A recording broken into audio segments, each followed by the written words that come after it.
What's up with you guys? It is your boy West Coast, and we live in the building, man. How's everybody doing? How's everybody doing, man? Say, man, we are here, man. This right here is proof that, man, that your boy West Coast and your boy Boss Cowboy, we definitely out there for the people because we giving y'all what y'all want, man. Boss Cowboy and West Coast Cowboy, man, we back. Compton and Long Beach back together. Now you know you in trouble. You feel me? You know what I'm saying? So what's up with you, Boss Cowboy? How you doing, man? Man, what's going on, Wes? Man, just another day, bro. You know we finna get it in. Let's get it, big dog. Compton Shoot, and I Long heard that. Beach.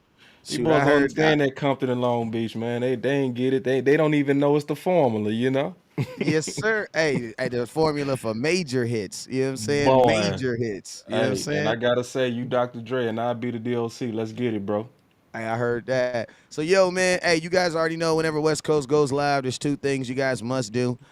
First thing you must do is you must hit that share button. So I need every single person that is watching right now. I need every single person right now, no matter what you're doing right now. I need every single person to hit that share button. We only got a couple people up in here right now, but the only way we're gonna get this show cracking, because y'all already know we totally different content creators when we get about 200-300 folks up in here, you feel me? So that's what we're gonna do. Let's get the party started cracking right now. I need everybody right now to go to the bottom of their screen and hit that share button. It's the big old button that looks like an Eagles fan girlfriend nose, big old pointy at the top. You feel me? Hit that button right there. If you're on Facebook, it's at the bottom of the left. If you're at YouTube, it's in the bottom of the right, like to the right a little bit. You feel me? Either way, you know where it is. Hit that share button. You feel me? Now, if you're on Facebook, also on YouTube, there's this thing called Super Chats and Stars. What are Super Chats and Stars? Super Chats are simply a monetized way that you can show the creator. Who are the creators? Your boy West Coast and your boy Boss Cowboy, that you appreciate the content. Now, we turned them on. Now, it is y'all job to make sure you guys hit that button down there. Hit it on Facebook. It's called, like I said, on Facebook, it's called Stars. And on YouTube, it is called Super Chat. So either way, no matter where you hit it at, we will let you know that we greatly appreciate y'all, man, and we're gonna have ourselves a great show. As soon as it allows us to see the comments and the people who watching, I'll give a couple shout outs to some folks that's watching, some very special people that's watching. But I just want to let everybody know we appreciate y'all. Hey, boss man, you want to give a couple shout outs to some people you see in your comment Yeah, box? man. I see people walking in my door, man. I see Boss man. Aaron, my boy Swain. I see Amari. I see Marcus, man. What's going on? Okay. All right, and let me see on mine real quick. I got my boy Raymond Salas. I got a couple moderators. Moderators. What are moderators? Moderators are Queen. those moderators are those folks. Moderators are those folks. They got the wrenches by their name. Now, what is the wrenches? The wrenches is like this. This is what happens in life. Every now and then you get out of line. Your screws start getting loose. Well, we got these folks right here. They got wrenches. They gonna tighten your ass up. Know what that mean? They gonna put you on a 30-minute break. Or they gonna you're gonna block your ass all the way up out of here. You feel me?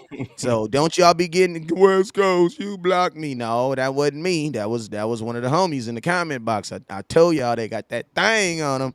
If hey, listen, if they got that little wrench, they got that thing on them. So be careful what you be. Let me tell you, just be and hey, my moderators, they don't play that. You know what I'm saying? They trigger happy. They way less. They way less. Like I'll let you get away with a couple things, but my moderators, they ain't gonna let you get away with too much. You know what I'm saying? So all I'm gonna say is watch your mouth, and you'll be fine. Everybody be fine, okay? So shout out to the moderation nation. I got Auntie Charlene. I got little baby 38. He got his tucked. I see you.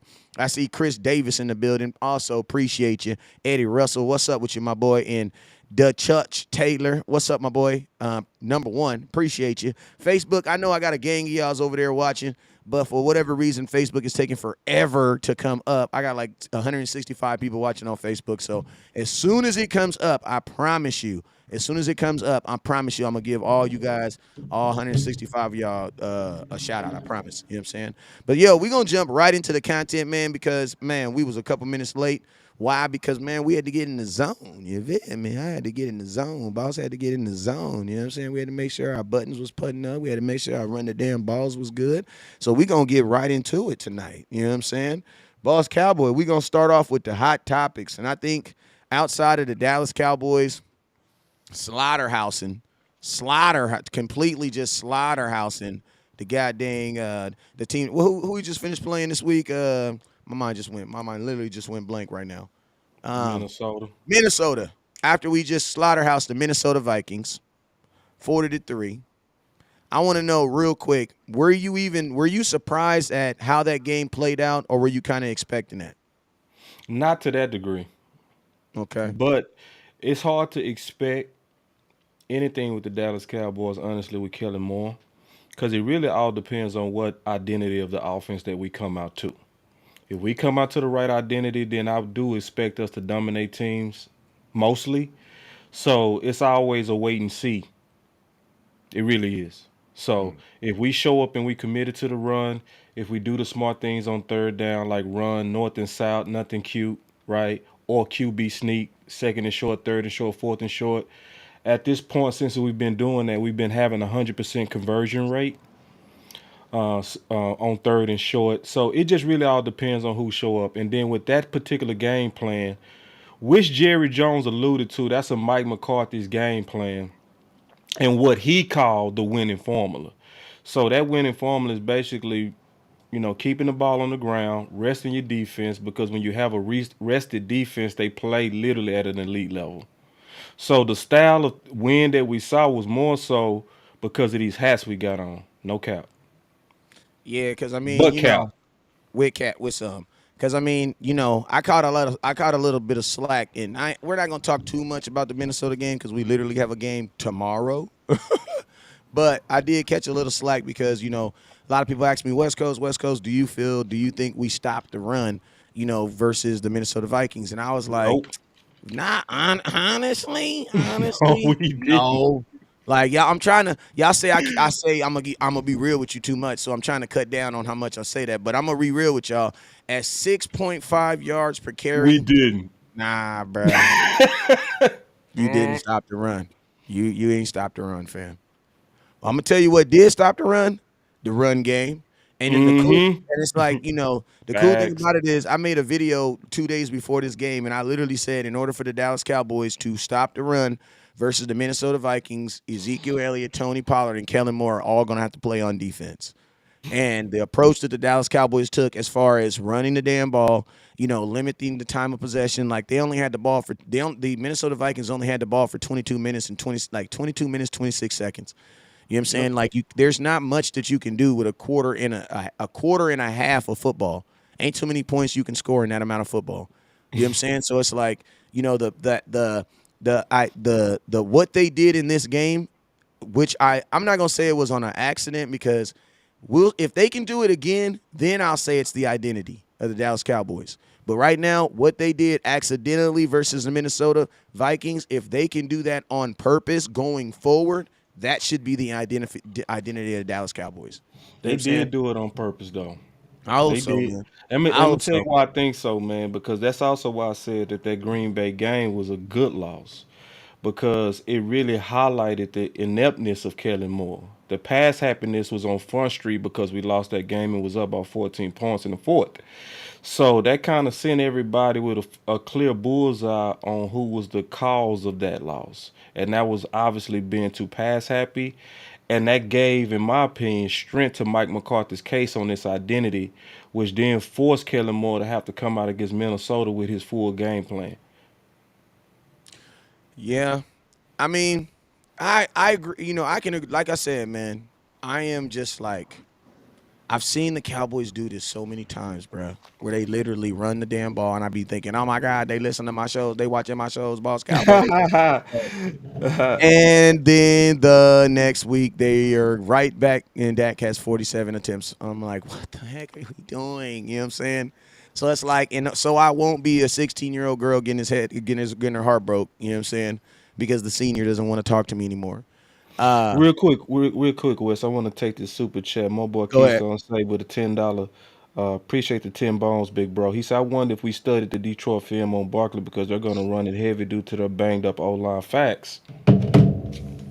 You talking Facts. about I this? agree with that. Yeah, he talking about the New York game, and we go get into the New York game, big dog. We go talk about that. I want the West Coast to kind of keep with what he got going because he got a good list banged up for us to talk about. But we go talk about that Keystone. I'm gonna remember your super chat when we start talking about New York. Hey What was you Jose, saying, big dog? Hey Jose Lopez, appreciate you for your 530 stars. Let me give you a little glory hole. And Keystone, hey Keystone, this is some glory hole for you. I want me some glory hole. And then, yo, this is some glory hole from my boy Jose. I want me some glory hole. There you go. Both y'all got a little glory hole from Jerry. And hey, shout out to all the haters. Hey, if you a hater, hey, listen to me. If you do not like the Dallas Cowboys and you are watching our show, I want you to put I in the comment box right now. I got a special and don't be afraid either. Don't you be afraid. You rep your set. If you are a non-Dallas Cowboy fan, I want you to put I in the comment box right now because I got a special one for you. Here you go right here. Well, what I'm saying is deep down you're a fraud. You're a real Cowboy fan. Oh, that's just for you. You feel me? Deep down inside, you a fraud. You a real Dallas Cowboy fan if you're watching. You feel me? But yo, let's hey, we can finish. We can kind of drop step. We can kind of Euro step into this next game with the Giants because that's actually a good segue. That's actually a great segue because, you know, I said the best thing about the Minnesota Vikings game is that you won it and that energy is can carry over. Why? Because in 3 days you got to play another game. So that's why I think it was uber duper important for the Dallas Cowboys to get that win versus the Minnesota Vikings because, like I said, and literally in 3 days that energy is going to carry over. So just talking about these this Minnesota Vikings game, we can actually go ahead and talk about that now. Let's go ahead and move this up real quick. We can talk about that about this Giants game right now. What are your thoughts going into tomorrow, man? What are your thoughts going into tomorrow's game? I mean, it's honestly set up for us to dominate. They very banged up on the offensive line extremely, and we got after Daniel Jones last time with them actually being healthy. So, and they having issues at receiver. They having they too banged up honestly for even us. If we even play down to their level, we should beat them by 10 points. Just to be all the way honest, it's just too much talent with the Dallas Cowboys versus the New York Giants. Obviously, I still respect the division because our division is always competitive. Our division is always gritty. So I'm not sleeping on them. But at the same time, I believe Jimmy Johnson was right that you win with Jimmys and Joes over X's and O's, and we definitely got the Jimmys and Joes this game. So I don't have no kind of fear except us playing too down to their level, to be honest. But in terms of should we win, we should walk away with this one and just continue a good holiday. Real talk. Yeah, I mean, this game right here, man, is kind of like, in my opinion, it's kind of like almost like this. It's like a reality check. You know what I'm saying? Because it's easy to get all up and get pumped up when you about to go beat up on this kid that's like 5 foot, blase blase. You know what I'm saying? And it's also, sometimes when you have to get yourself, get all riled up to go fight a bigger opponent, you can kind of bring that underdog out of you. But what happens when you have to fight a guy that you always fight, that you always play, and that for the most part you always play pretty well against? Sometimes, for whatever reason, the Dallas Cowboys beat those teams by 2-3 points. And if you look at this team, the Dallas Cowboys, and you look at the New York Giants, don't even look at the records. This is a team that the Dallas Cowboys should be able to have their way with. You should be able to put some points up on this team. Should walk with this team. You should walk away from the only thing that's that gives you the hesitation is the record, 7-3. You still got to respect it. You know what I'm saying? Yeah. But at the same time, you look at the teams, you look at how they're winning, you look at the Dallas Cowboys winning. You should judge yourself on how you win this game. You know what I'm saying? Because if this is a team where you literally in the fourth quarter, we're still out there hoping Dak has to pull it through, then you got to look at your team as like, how are we handling these wins? How are we handling victories? Because you guys got to remember, in order to win a Super Bowl, you're going to have to go on at least a 3-game winning streak. You know what I'm saying? Mm-hmm. And you got to think like this. Every time you play in the playoffs, the team that you're going to play next week gets what? Better. So you literally got to play your best game 3 times in a row. So my question now, honestly, this game is really on the coaching staff. Keep it 100, Boss Cowboy. I'm going to just all the way 1,000 with you. This is really, for me, a coaching staff game. Can my coaching staff, can Mike McCarthy, can Kellen Moore, can they replicate what they just did? Because I get it. You were mad. You were mad at the world. They Right. You know what I'm saying? You was mad. You was angry. Yeah, No, we no, let no. down Mike McCarthy We versus let- Green Bay. We gotta, y'all get y'all stuff together. If you don't care about this team, then you need to quit. Yeah, Get the y'all hell was out. mad. Get the But what hell you out. gonna do when you not mad? Right. Yeah. Yeah, I feel you on that. Yeah, Like it's easy to I get want all to add up. a little bit to that too, just real Go quick, ahead. as you continue, because I'm not gonna cut you off. I just want to add a little bit because you're going off. I love it. Um, also, I think it's a test of the leadership of this team. You know what I'm saying? With the coaches, it's like, can the leaders on this team keep these guys also motivated as well? You know what I mean? So just to add a little bit, but go ahead, bro. You was going off. No, like yeah, no. I mean, that's a great point. Like, can you guys replicate that feeling of like? Because I'm gonna tell you, this is what I noticed about the Dallas Cowboys, and this is and I ain't gonna say what scares me, but this is just West Coast, just being an open person. You know what I'm saying? Just be open, bro. Just be Let it open. out. Just let it out. You know what I'm Let it saying? out. Let it out. The Dallas Cowboys play their best football when they are counted out. Facts. Me, me, True. me as a Cowboy fan, I'm always trying to find ways to replicate that. Right. That's why I'm the guy that's on the internet saying, you know what, man, if we win the division, that's cool. But if we don't win the division and we gotta actually go on the That's road and be the cool. underdog, That's hey, cool. guys, I'm probably better than that with that. And I'm gonna keep it real with you, boss. You remember I started that last year. It I makes wanted to go on sense. the, I wanted to go on You the road wanna last year. it makes sense for us to play where we play best. It just makes sense. Now, some people go misunderstand what you're saying. West Coast don't like losing, but when you can look at the big picture and you look at where we play our best, sometimes people got to realize that certain losses are not bad losses, especially when you're looking at the Dallas Cowboys over a season. You know what I mean? So now you're absolutely right. Yeah, because I mean, and it's like it's just I feel like sometimes and I'm gonna tell y'all this too. Like the Cowboy fans that I didn't been to the last 3 playoff game. Well, I've been to the last 3 home playoff games. And Cowboy fans, I just feel we support our team better on the road. I just said it. I'm sorry. Yeah. Like I just feel like we support our team. Shout out to my boy Bubba with the 500 stars. Let me give you a little glory, I want me some glory hole. I just feel like we support our team better on the road. Like, you know what I'm saying? We're just more involved in the game. We're more rowdy. I feel like when we're at home, like even in that San Francisco 49er game, bro, like there was Cowboy fans I feel that were just oh my God, it's the Cowboys and the Niners. Come give us hugs. Let's take pictures. Let's make it feel like it was what? What are you talking about, bro? This is our food. We should be trying to eat these dudes. You feel me? Like I feel like I was there at the game, bro, and I'm just being real and open as a real and open Cowboy fan. Like, bro, like I feel like Cowboy fans really just like I've See, been to one thing I want to come back to is I agree with you that it's a character game. Like yeah, for like you those of feel us who me? love what we did against Minnesota, Wes is basically saying we gotta see something like that again. Maybe Facts. not 30-point difference, but we want to see the fight, the intensity, the execution, the lack of penalties, the discipline, the play calling, because it all came together. But You know what I boss, can I mean? can I say something, boss? What I really want to see is the bully on the playground pick on the little kids. That's what I want Right. to see. Yeah, we want you to beat up the guy you're Like, supposed to beat up. thank you, bro. Like the team. Listen You're to me. supposed to beat them up. Thank Really, you, we supposed to beat this team. Like man. beat them Thank up. you.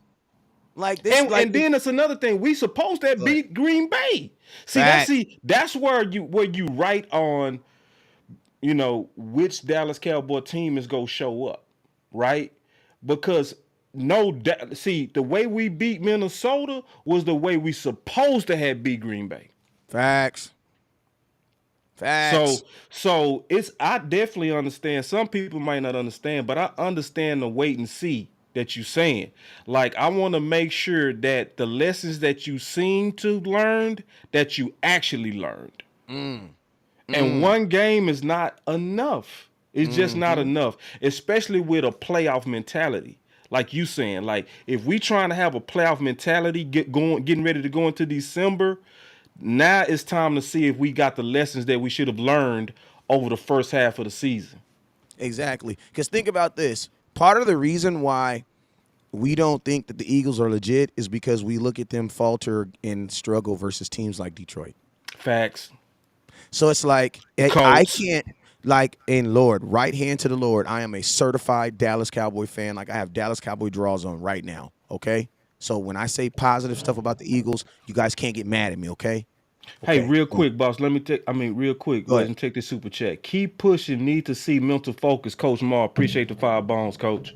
Facts. Facts. Yeah. But it's like, you know, when I see the Eagles falter and have issues with the Detroit Lions and things like that, and then lose to the teams that they lose to, it makes me doubt what they do as an organization and team, right?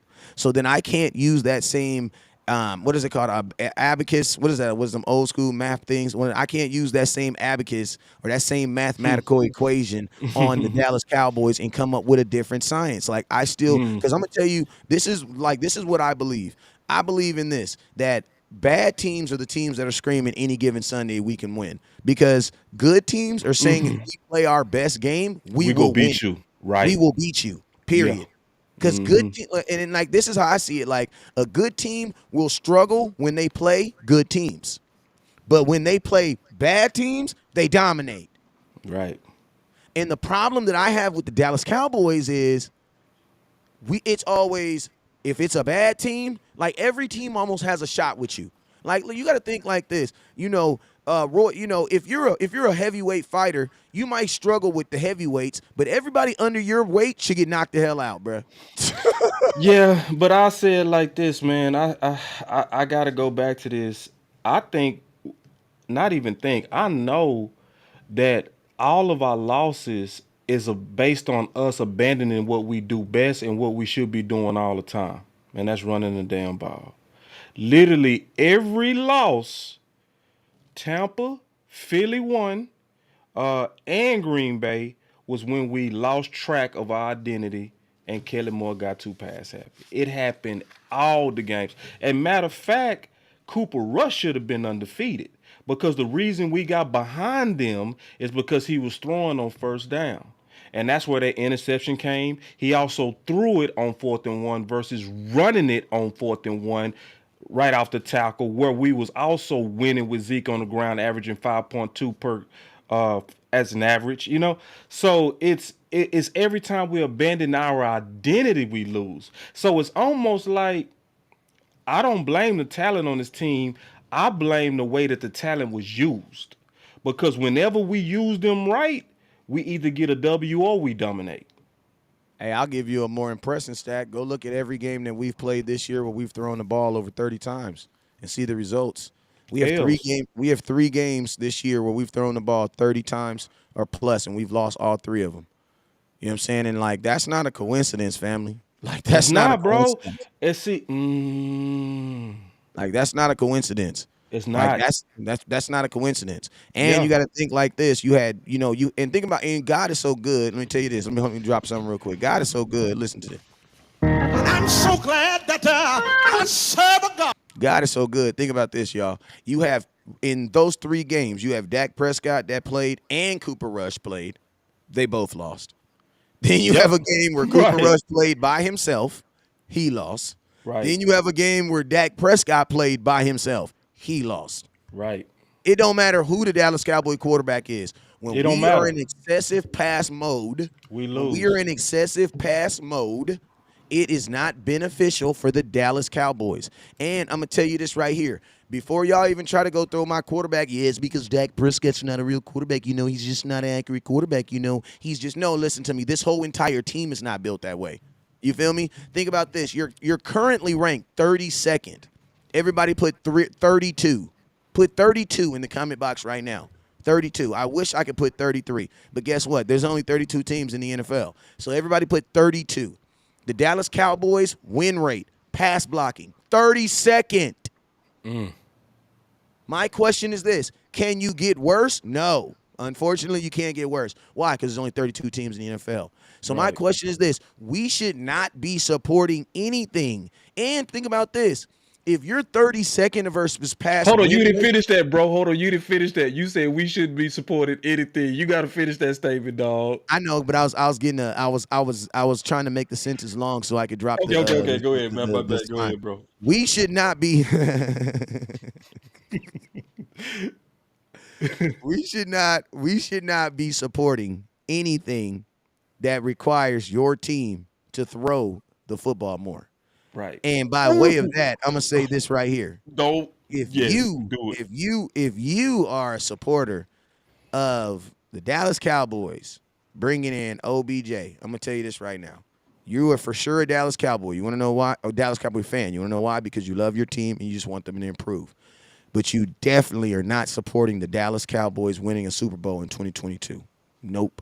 Because I'm going to tell you this right now. You want to know two things that could kill the Dallas Cowboys Super Bowl? I'm going to tell you this right now. Two things right now that could kill the Dallas Cowboys' chances of winning a Super Bowl. Two things. Let me tell you one. The first thing, one, COVID. The Lord just shut everything down. He just shut everything down. And we got to do it next year. Because that happened before. Watch out with that C word. Yeah, watch out with that C word, right? And then the second thing, I'm going to tell you what the next C word is, Odell Beckham Jr. And I'm going to tell you how extreme it is. People are like, oh, my God, West Coast, how could you say something so extreme? How could you say that he could be the single reason? You want to know why? Because the single reason for your success right now is running the damn ball. So why would you want to do anything that puts you in a position where your 32nd pass block team has to do that more? They can't be, remember, guys, they can't be 33rd. They're already 32nd without being required to throw the ball more. That makes, listen to me, fellas, that makes no sense. And I'm thinking about this, Boss Cowboy. We've only had 3 games this season where we've thrown the ball over 30 times, right? So think about this. Unfortunately, family, even when we throw the ball like 24, 25 times, we're not good. We're not good at protecting it. So it really means that we should not be doing anything that is going to happen. And I'm going to tell you this right here about your offensive line. Your offensive line is about to change again. Yeah. It's about to change again. You want to know why? Because Tyron Smith is coming back. Listen to me. If adding OBJ, Tyron Smith, switching Tyler Smith back to guard, and think about this: by adding OBJ, you're also going to be moving. CeeDee Lamb. You got 5 people in your offense right now that are going to be playing in different positions, bruh. That makes absolutely no sense. And then think about this: 3 of the guys you're going to do it regardless. It doesn't make sense, y'all. It doesn't make sense. I know the Cowboy Nation and Jerry Jones is screaming for him and things, but you got to remember, Jerry Jones is the same grown-ass man who was thinking about Dez Bryant in the shower. And where is Dez Bryant at right now? I ain't never heard another. Listen to me. If you thinking about me in the shower, we either gonna fight or you had better be my wife on my mama. Other than that, you better keep that crap to yourself. You had better not be telling people that. Hey, man, I think I know exactly where the dilemma is coming in, bro. I think I know exactly where the dilemma is coming in. I want to say one thing first before we kind of, and if it's okay, Wes, I want us to shout out, camp I'm out. sorry. Hey, shout out to Coach Marv, $5 super chat. I'm trying to get better with that. Thank Yeah. you, Coach Marv. Go ahead, boss. I want to explain one thing that's super important that I want everybody to understand. West Coast and Boss Cowboy is saying this because we believe this, because we know we going against the crowd. That's number one. Okay, I want y'all to really understand that we know that the crowd itself is excited for the potential of OBJ. That's number one. Number two, I see where the dilemmas are coming from. Number one, this is what people not understanding, and I'm gonna do my best to explain it.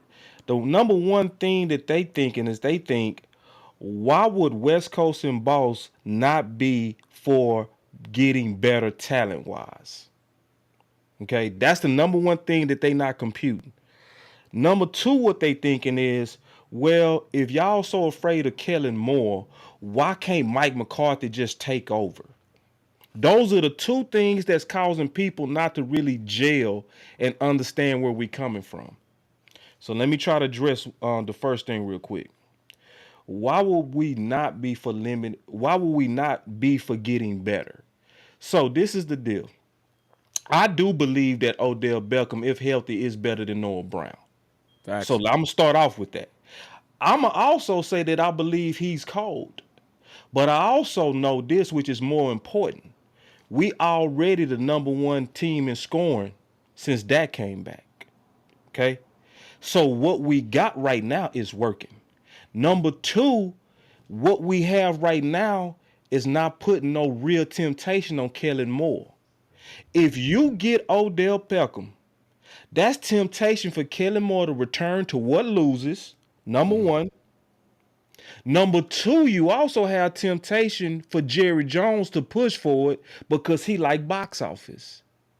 So if you concerned with winning and you want to win, yes, I do understand that Odell Beckham is a better talent, but I also think that he is too much of a temptation that could be implemented at the wrong time because there's a lot of risk that can happen with Odell Beckham, including a couple of wins versus weaker teams throwing the ball, which then gives Kellen Moore cover to take that dumb strategy into the playoffs. Facts. So if you looking long term and looking at the risk of Odell Beckham, not just the talent of Odell Beckham, you should understand where we're coming from. Now, number two is people that think that Mike should just take over. First of all, Mike don't run that offense. Mike McCarthy, a lot of people don't get that, but I'm explaining it. Mike don't run that offense. So let me ask you a question. What was Mike doing all last year with Kellen Moore? Begging for Amari Cooper to get his targets. Did he get it? Nope. He was begging for us to run the ball. Did we do it? Nope. Okay, so then let me ask y'all a question. After we lost to Tampa, Mike McCarthy came out and said that he never was a fan of option routes. Did we stop running it? Nope.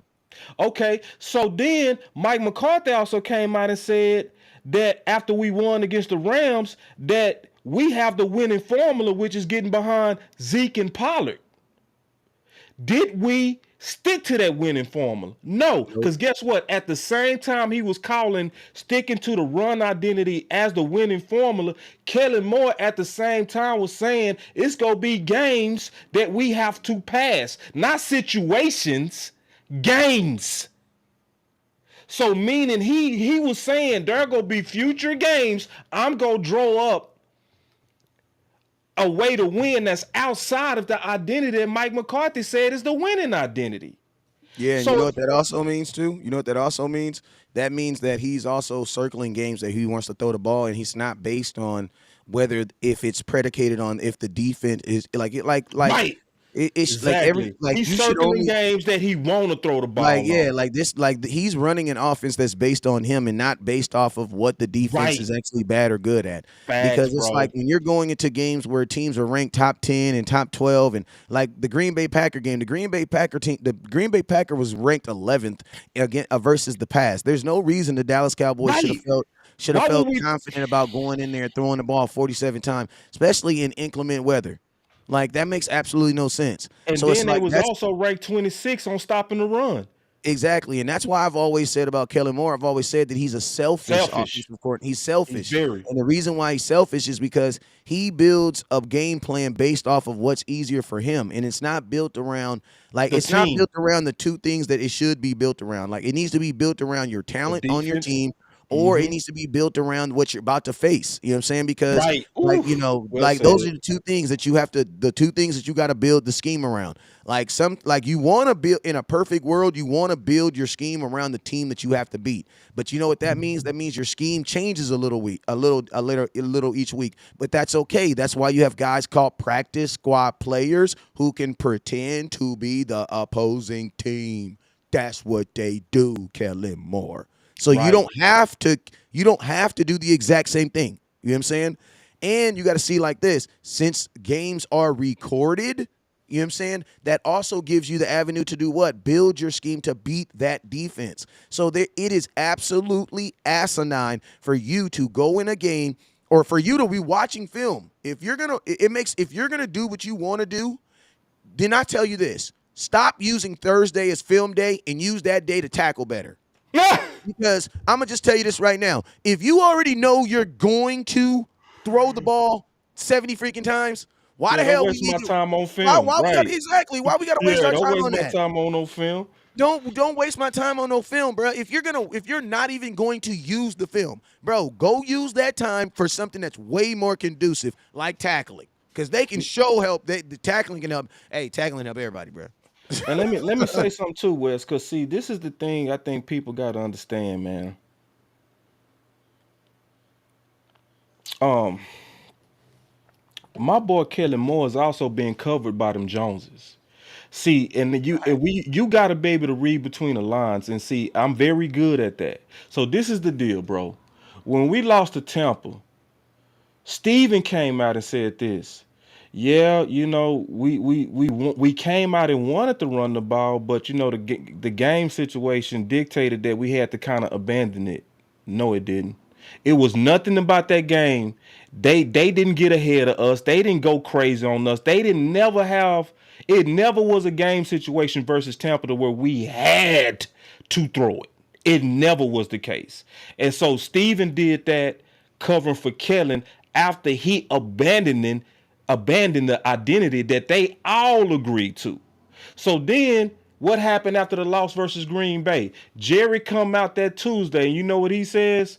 We came in with an intention to be balanced, but the game situation dictated that we went away from that. Now, if you had a problem at the end or where we maybe should have ran it versus throw it, maybe I can see your point. No, Jerry. See, the Cowboy fans, we know better than that. We also know that game never got away from us where we had to throw the ball 46 times.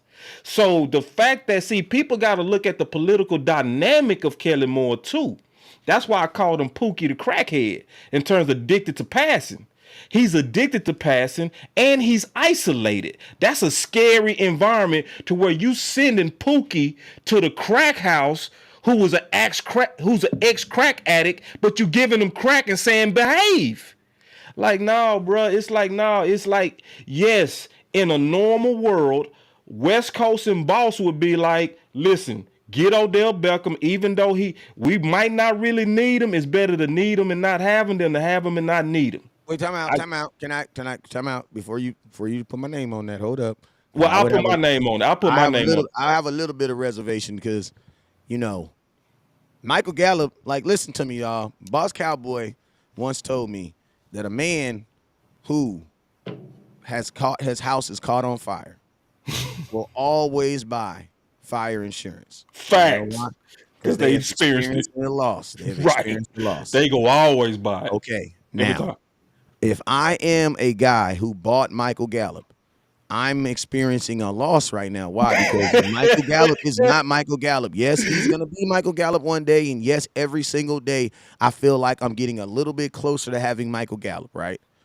But for me, I can't sign Odell Beckham, bro. And like, listen, do you see what I'm going through right now with Michael Gallup? And Michael Gallup is younger. Like, I don't give a damn if y'all think Michael Gallup ain't as good as Odell. I don't think he's as good as Odell either. But one thing I do know for sure, Michael Gallup is younger. And younger people tend to get bounced back better than everybody else. And unfortunately, listen to me, Odell's history, if it was a Vegas, like minus or plus, bro, he's at least minus 8 games, bro. Like since 2016, he has one season where he's played plus 14 games.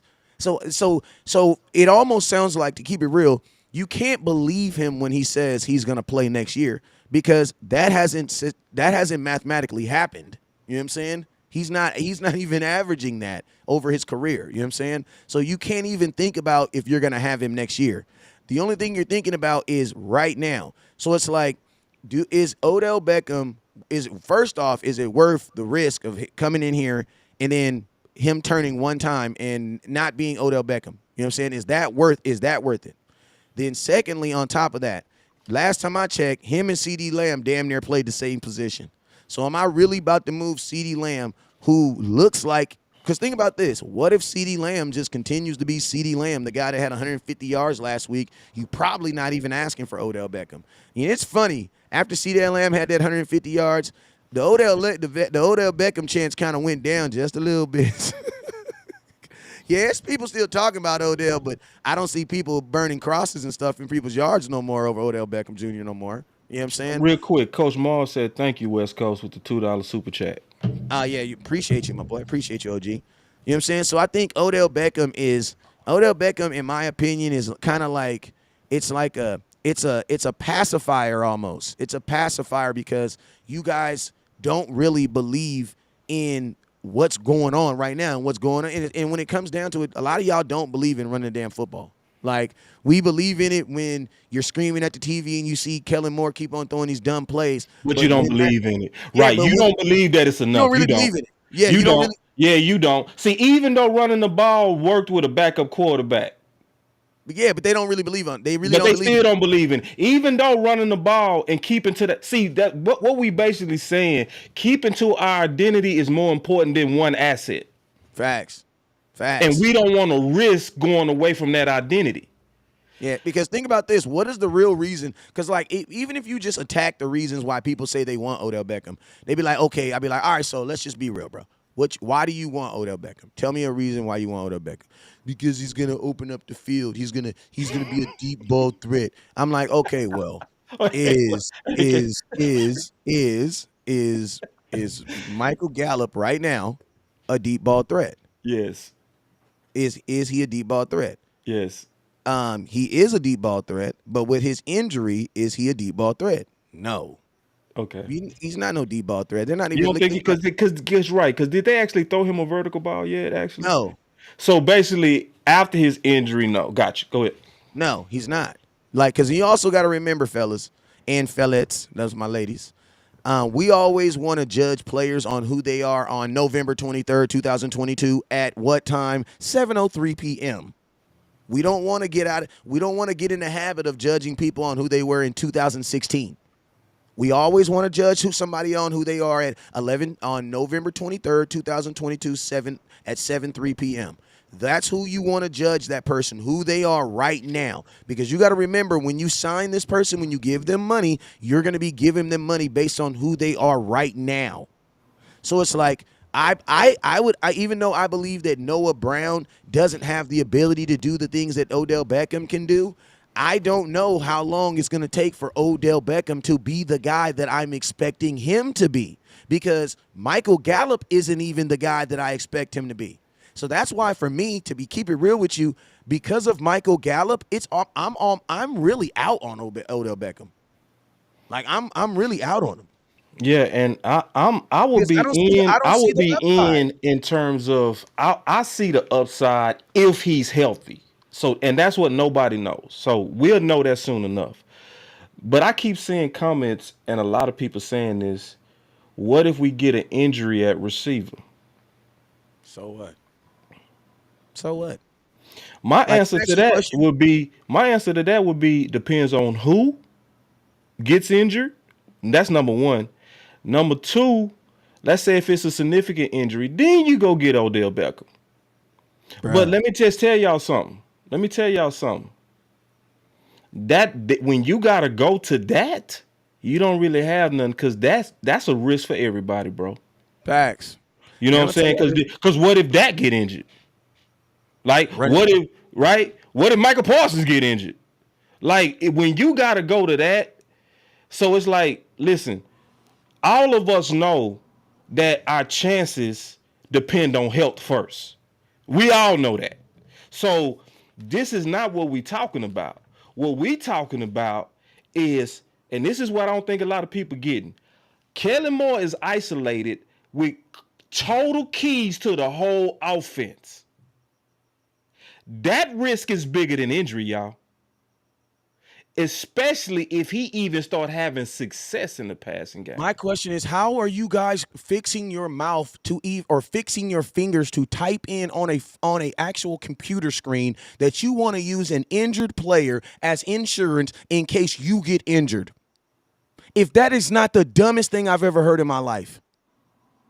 How in the heck are we sitting up here, Cowboy Nation, and literally telling ourselves that if something happens if someone who has been in training camp all season with you gets hurt, that's been a Dallas Cowboy for 5 years, you should replace him with a 30-year-old dude who's coming off the same injury twice. How do we like with that's no team, with no team, with no team rehab. with See, that's the no key team? part. See, that's the key part. No team rehab. See, when you get Michael Gallup, and when they signed Michael Gallup, he was already with Brent day one. Day one. All the way up until he played. He was with that full medical staff. He was with all the trainers. He was with all the people that was going to restore him back to health. Odell Like that's Beckham is just going to the, hold on real quick, West Coast. Odell Beckham is going to the Ronnie Braxtons of this world. but he probably Think about, but he probably no, he gonna he be healthy paying though. money, and I'm not saying there's nothing wrong with the side trainers, but we all know the side trainers don't have the facilities that the Dallas Cowboys or the Rams or somebody else that would have picked them up has. So Yeah. we really on some wait and see in terms of his health, because he gonna have to. Can you please talk about what he got to be cleared by the NFL first, West Coast? We talked about that over the phone. Can you really explain that? Well, I mean, since Odell Beckham, anytime that anyone has a major injury, you got to take that injury like any foreign object or anything. You got to take it and you got to present yourself for the NFL, and they have to clear you. So Odell Beckham has to get cleared by the NFL. Then after being cleared, then he can start doing workouts, and he can do workouts and trials and things like that. But he can't actually sign an actual NFL contract until he actually get that clearance. And as we can see, man, like there is no there if I'm looking at this situation from an owner standpoint, Odell Beckham is not coming off like a player that wants to play football for the Dallas Cowboys. I'm just being real with you, because first off, if you wanted to play for the Dallas Cowboys, we just came off of a bye, right? And you got to see it like this. If you wanted to play for the Dallas Cowboys, you're a free agent. Why does the team need to ask for you? All you got to do is call Jerry and say, hey, man, I'm ready to do this. Why hasn't Odell Beckham done this? Like, think about this. Odell Beckham could literally be like this. Hey, I'm going to sign with the Dallas Cowboys, barring a physical. Barring like we've done that before. We did that with freaking what's the boy? Gerald McCoy. Gerald McCoy signed. He couldn't sign his deal until he passed the physical. You know what I'm saying? So it's like, and I'm going to tell you something else I feel about Odell Beckham. I also believe that, I've always believed this. Whenever a girl tells me that everybody wants him, you know what that means? Everybody don't want you. Hey, real quick. Hey, Wes, real quick, bro. I got to say this, bro, because a lot of people get you messed up and they get me messed up. Because this is what I've been hearing also in the chat for about 3 days. I've been hearing Boss don't like to admit when he wrong. West don't like to admit when he wrong. Sometimes y'all got to watch us long enough to know us. Just to be all the way honest. This whole run the damn ball hat, West Coast, can you give them the background of what I said to you when you first came to me with this? Oh, I mean, you was more down with the balance. You know what I'm saying? Yeah, I was saying that I wanted us to be adaptable. And West Coast told me, he said, hey, bro, I want to do a show with you. I sent you some hats. You want to rock that hat? I said, nah, bro, I'm not going to rock that hat because I don't believe in it. That's exactly what I said. And West was cool. He said, hey, don't rock it. You know what I mean? But then after I really did more and more research, after I especially looked at the current makeup of this team, man, I'm Mr. Run the Damn Ball Part 2. You understand? Facts. So if Boss never admitted when he wrong, why did I do a full about face on this whole concept of run the damn ball? See, this is the thing when you're dealing with Boss and when you're dealing with West. You just can't come with no weak ass argument. That's what you can't do. See, what you got to do when you're dealing with Boss and West, because if we really believe we see something, we go fight the whole world. Because see, I want to let y'all know something about Run the Damn Ball campaign. It's popular now. Oh, it's in fashion now. Oh, it's super cool right now. But I remember a day when my partner was fighting by himself the whole damn world on this concept. Do y'all understand that? So I really want y'all to understand that when you dealing with us, especially when we really giving you a conviction case on why we really believe this is bad for the Cowboys, we know we risking subs doing this. We know some of y'all ain't gonna even like us because of what we saying, but you gotta know us that we trying to present you the best information that we really truly believe is best for the Dallas Cowboys. And if you really understand the makeup of this team, and if you really understand the politics of Kellen Moore versus Mike McCarthy, then you also see the danger of Odell Beckham with a crack addict. Straight up. Facts. And more importantly, man, it's like this. Do you really believe in running the damn ball? Like when you be screaming at your Right. TV, like let's just be Nah. real. When Right. we was losing to the Green Bay Packers, I mean not losing, when we stopped running the ball up 14 against the Green Bay Packers and we start throwing and you was looking at your TV and you was screaming, why you just run the damn ball? Why did you stop screaming that when the game was over? See, that's the problem. Like some of y'all, you know what I'm saying? Some of y'all, when you're in the middle of the storm, you complain about everything that's going on in the storm, but when you get up out of there, you don't want to go back and look at the storm so you can make changes to make sure it don't happen to you again. You know what I'm saying? Facts. See, That's the key. the difference between myself is this. I was at that Cowboys 49ers game and I never let it go. See, some of you guys let that 49ers game go. I That ain't means let it the go. one that we lost in. Yeah. Y'all let that I ain't game let it go. go. Two things that we didn't do in that game is we didn't run the ball well and we gave up 169 yards in the run game. So guess what? You know what I did? I made more run the damn ball hats. Yep. And then I made this new hat that said stop the damn run. It has a big old stop sign on the front of it. Those were the two hats I've been pushing this year. And guess what? Even when the Dallas Cowboys were winning, I was still sitting right here. I remember the Cowboys won a game. We gave up 127 yards in a run game and we won the game. And everybody was on here talking about West Coast. Why you so negative? Why you so negative? A joy to win. I'm like, bro, how can you enjoy a win when you give up 131 yards in a run game? Well, guess what? 3 weeks later, we gave up 240. 2 weeks, that very next week, we gave up 200 to the Green Bay Packers and lost. Right. You know what I'm saying? It's not, listen to me. I know we want to enjoy the regular season. I want to enjoy the regular season. I love the regular season, but it's not about the regular season, fam. It's not about that. It's not not. about that. Not if you trying to win a championship. Listen to Not me. I was told by my boy. He said the regular season is the 16 opportunities to create the best team to go into the tournament.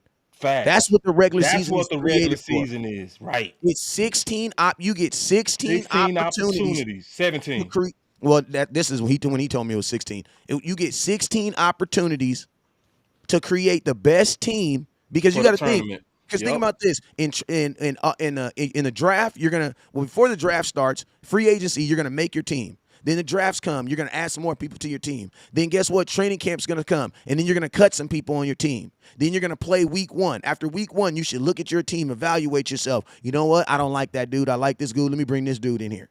Guess what? You're supposed to do that 17 weeks. Remember, Right. Stephen Yeah. Jones says, Yeah. what does Stephen Jones says? Well, player acquisition is a It's 365 365. day Yeah.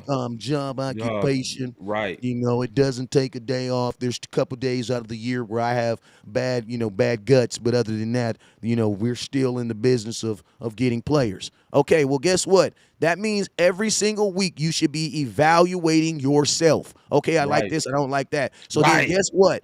Come week Woo. 17, when it comes week 18, when the NFL says, okay, Tournament. let's see who has made the best teams able to go into the tournament. You should Right. be in one of those teams. Right. And see, Wes, the thing is, a lot of people don't understand you. They don't understand your content, and they don't understand me. And it's more so because of them. And let me explain that. I've learned that there are a couple of different types of fans in the Cowboy Nation. There are fans who go to the Dallas Cowboys because it's a place of joy. It's a place to unwind. It's a place to relax. So when they hear West Coast talking or me talking about things that's not preparing us for the tournament, we get in the way of their goals of just being able to enjoy and relax to the Dallas Cowboys. But then you also have another group of fans who want to solve problems, who really want to listen to people who are serious about ideas that's going to get us ready for the tournament. So what happens, in my opinion, is you get those optimists and people that want the sugar content, and they don't understand that we really trying to deliver to them what they want. So when you talking about, yes, we won the game, but we got things we got to correct on the running game, it brings them down because they didn't really come to try to win the tournament. They just want to feel good. So the way that you can really understand West Coast and you can understand Boss, understand that we want what you want. Because we also know what's going to happen to you faster than you do. Because if you don't get serious about the things that's going to cause problems, then while you feeling good right now, You gonna be real down It's later. short We lived. want you It's short lived. happy later. We It's want you short lived. happy that we at the Super Bowl. That's why we push ideas, invest heavily into our ideas, and are serious about these ideas, even to the point we'll go against everybody listening. Yep. Hey, you wanna Because know why, we know boss? a majority of y'all want Odell You wanna Beckham, know why, but we boss? not playing to y'all. We playing to the truth. You wanna know why, boss? Because 12 wins last year made us think that we didn't need to stop the run. Because sometimes I'm gonna tell you what happens when you have a winning season. It It makes you mask. over. It makes you overlook things that you Yeah, really it need to fix. Because you mask. got to Yeah, think like it this: mask. Yeah. listen to me, having an overall good record is not gonna benefit you when you get into a playoff game and you can't stop the run. You want to know why? Because they only got to beat you one time. See, like think about this. If say you got into the playoffs and this was like the NBA and it was like best 5, 5 out of 7 games, then guess what? You can fall off a game or two. You know what I'm saying? Why? Because you in the grand scheme of things, you're gonna be able to beat them. But see, in football, it's a 1-game tournament. So think about this. I could be a team that don't even run the ball like that. But since I'm playing you, I'm running the ball like that. You know who that is? The Green Bay Packers. The Green Bay Packers' identity is throwing the ball. But guess what they also did? They watched film and said, you know what? Why don't we just run the damn ball? Like, Aaron, you're not even going to throw the ball. How about you just – and guess what they did? They beat us. And then guess what they did the very next week? They went right back to their identity, throwing the ball, and they lost. Hey, Coach Bob said, And they boss, I'm lost. running damn ball number 2 supporter. All right, I'll be number 3, damn it. Coach Bob crazy. Hey, real quick. That boy say, dog, get out number 2. All right, I'll let you have number 2. Yeah, you number 2, coach. That's fair. Cowboy fans 112 said, boss, that doesn't make y'all right, though. And then he said, Odell makes his team better. This is what I want you to understand. I already told you that I feel like he makes us better. But I'm waiting on one of y'all to explain to me how he is not a risk to Kellen Moore. I want to know somebody to If you explain can to me how explain you know that he's to coaching. me, if you can explain to me how I isolated Kellen Moore, who's showing you that he's stubborn, that he rebels against his head coach, which I gave y'all all the quotes that of what he's done. Do I need to say it again? Mike begged last year for Amari Cooper. Did he get it? Okay. Did he get it? I'm asking you a real question. Did he Hell get it? nah. No. Okay, so let me ask you another question. He also begged that we run the ball. Did he do it? No. So also let me ask you a question. Did Mike McCarthy say after we lost to Tampa Bay? I'm asking these questions that none of y'all that want Odell Beckham is answering for me. I'm waiting on the answer that I'm not getting. Okay, I'm waiting on y'all to tell me how did Mike McCarthy come out and say he against option routes, but yet your OC was the biggest controversy last week over what? Option routes. That means if he would have listened to Mike McCarthy week 1, we wouldn't have had the problems week 9 and 10. So what I'm showing y'all with evidence is that Mike McCarthy does not run his offense and that we got a very contrary OC. He threw the ball with Gary Gilbert 38 times. He threw the ball with Ben DiNucci 40 times. He threw the ball with Dak Prescott 58 times coming off a bad lat and no training camp. He threw the ball 38 times with Cooper Rush. He threw the ball 46 times with Dak Prescott in the Green Bay loss. And y'all saying don't be worried? Go get that man his crack? Listen, y'all. We giving you the facts of the dangers of Kellen Moore. So yeah, it don't mean we right, but I'm waiting on y'all to present a case that's actually with evidence and facts, not feelings. And then also, after you do that, you need to give me about 10 minutes to the left because I need you to explain to me how this 30-year-old man is going to magically be healthier and better than Michael Gallup. Because I got a bigger issue. Hell, you mean you can tell Boss Cow after you tell Boss Cowboy all that, you need to just swing on around to the. I'll be waiting on the left over here to you. And give me about 10 minutes of your time because I'm going to need you to explain how I just need that because if I'm not mistaken, Michael Gallup was walking into the end zone and literally said, hey, let me make a left right here on let me make a left right here on I-35 and fell right the hell down. Like, let's just be real. If you a real Dallas Cowboy fan, when you did not see Michael Gallup in that Green Bay game do a slant and fall right the hell down. Like, bruh, these injuries are real, bruh. Like the fact that Cowboy fans will just overlook that, man. Like, if there wasn't an injury aspect to Odell, he would already be on a team. He would already be on a team. Like, So sometimes I think we don't be thinking about, like, damn, why is this pretty woman is so single? Like, nobody calling her phone. You want to know why? Because she's crazy, bruh. She's crazy. Them shoes, and no, that's from the dude she killed. Hey, Cowboy fan said, "Boss, you just fell into the trap. How can you say you miss Coop, knowing if Coop was still here, Kellen would be more pass happy?" See, No, he listen, wouldn't. man. No, he Right, wouldn't. because the question is, did he even use Amari Cooper? See, y'all don't really understand Kellen Moore like I do. I'm being honest. I know y'all ain't even researched to the detail that I did Kellen Moore. So Kellen Moore is the worst type of dude because he's a true Trojan horse. He's a dude that's a pawn for front office that does the dirty work for front office because we all know that they didn't want to feed Amari Cooper the ball and they didn't. And you know who was over that? You know who ran the campaign? Kellen Moore. And you saying you want to trust him, bro? Because see, that's why I said it's the temptation that y'all not seeing. So this is the temptation. Has This is what Kellen I Moore want. said he want Odell Beckham Jr.?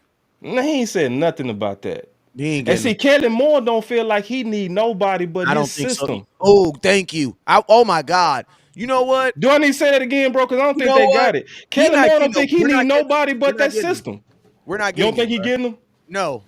You want I to know think we why? getting them. You want to know why? This is why. Hey, this is why the nation wanted Boss Cowboy in West Coast. This is why y'all wanted him. This is why y'all wanted him. This is why y'all wanted it. Bruh, listen to me. Arrogance is what's gonna keep Odell Beckham out of Dallas. Because I'm gonna tell you this right now. Have you noticed that every single it started really right before Green Bay. We need Odell Beckham. We need Odell Beckham. First game after the Odell, we need Odell Beckham. What happened? You had CeeDee Lamb have a buck 150. The very next week, oh, we need Odell Beckham. We need Odell Beckham. Tony Pollard has 109. Like, bruh, Kellen Moore is showing you that he don't need him. He's showing you that he's need him. He don't. And I'm gonna tell you this right here. For Kellen Moore, for the Dallas Cowboys to bring in Odell Beckham and their offense get better, that would be a direct shot at Kellen Moore. And if you're trying to get a job, you don't want Odell Beckham. You don't want to. If you're trying to be a head coach of a job, like get a head coach job next year, and we all know Kellen Moore wants that. Yeah, he wants If you're that. trying to be, you know what you need to do? You win with this team right here. Facts. Because See, guess what? Most teams aren't going to go off and do that because most teams are not going to go sign Odell Beckham. That's why you don't have other teams asking for Odell Beckham. so Because check this most out. teams are already like, bro, that doesn't make sense. Go ahead, boss. So Shannon Sharp, one somebody I really respect his mind greatly. And listen, I'm cool with debating everybody on this because this is how we all get better. Shannon Sharp said, "Boss, K Moore is going to throw it whenever he wants to. Just look at the Packers game. At the end of the day, you got to put those weapons there so when we need them, we have them." So I do understand that logic, but this is the pushback on that logic. When you get pass happy with with CeeDee Lamb, with Noah Brown, and with Gallup, right? It looks a whole lot worse than when you get pass happy with Odell Beckham, Gallup, and CeeDee Lamb. Why? Because when you got three names that people respect, people you can justify, hey, we got Odell Beckham, we gotta throw it. But when your clear best players is Zeke and Pollard, the current dynamic of our team is actually tying Kellen Moore's hands to stick to the identity that works. So it's like, yes, it's not about just because we number one right now in offense in points with Dak being back. So are we really saying that hey, we gotta have Odell Beckham when we number one in points in the whole league since Dak been back? And let me tell y'all the big thing that's going on. Jerry's really low-key trying to play everybody. Because remember, he said this key statement. He said, if I can make an acquisition that appears, he literally said appears to be all in. See, what he doing is he just trying to give you a name to make us believe again and have that feeling that they're serious. Yeah, That's what he wants from Odell Beckham. He just wants the name so that we can be like, oh, you're serious. No, if you really serious, you would have checked Kellen Moore when he came out and threw it 46 times. But you covered for him. Yeah. So And yeah, also think about this, boss. and this is the last thing I'm gonna say, West Coast, on this. It's not even about coming out and being pass happy for a whole game. He just needs to hit that crack once. He can be pass happy at the wrong moment. See, that's what people ain't peeping. What happened when we went forward for 4th and 1 versus Philly. That was the wrong moment to pass. What happened? Turnover, they get points out of it. Because the temptation to throw was on Kellen Moore. So it's not even about him throwing it too much for a whole period. It's about that crack just sitting in his face continually with somebody that has a bad habit of doing it at the wrong time. So I'm like this. Don't put that temptation in front of him, and let's go in there where it's obvious where our best athletes is in the backfield, and there's no debate which one has the best athlete. Because if you get Odell Beckham, it's going to be a new debate on which group is the best. And if you even start that debate, you tempting Jerry and you tempting Kellen Moore. Because Jerry's going to want box office. And Jerry is going to back Kellen Moore. And I don't want it easily to happen. Straight up. And I mean, this is my thing. Like signing Odell Beckham don't even match anything of what the Dallas Cowboys want to do because, like, if you're trying to sign, like, this is the thing, right? At the end of the day, Odell is not going to be. I mean, people saying he's going to get medically cleared after this week. I don't believe it. And then also, you got to see it the way our season is. Like, if he's going to be on this team, he should have been on this team doing the bye. You know what I'm saying? Because then you could have had the opportunities. And think about this. You're still with the medical team. Yeah, you're still paying him. You know what I'm saying? But It's like for me, I don't think, and I'm gonna tell you this too. Odell Beckham is more concerned with the next year's. He's more concerned with next year. Well, guess what? I'm not concerned with Odell Beckham next year because my team drafts fairly well. I know y'all don't believe in Jalen Tober, but I don't believe that he's even had the opportunities to say that he's a wash or I don't think he's good, or especially after y'all told me that he could have been the next thing since sliced bread. You know what I'm saying? So for me, it's not that cut and dry. And I hear all this, well, the Dallas Cowboy teammates want him and they also wanted Jamal Adams too. You know what I'm saying? They also wanted Earl Thomas too. You know what I'm saying? Like there's a bunch of dudes that the Cowboys want. And there's a lot of people that enjoy playing with. We got to remember that as Cowboy fans, everything that we do and say always gets a little bit more hype and always gets a little bit more light. But I know this will be the second person that the second thing that the Dallas Cowboys sold. Because think about this. The Dallas Cowboys could have put Dak Prescott on IR. But you know why they chose not to? Because they did not want the Dallas Nation to feel like our season was over. Because typically when you put your quarterback on IR, guess what happens? Ticket sales go down, everything else go down.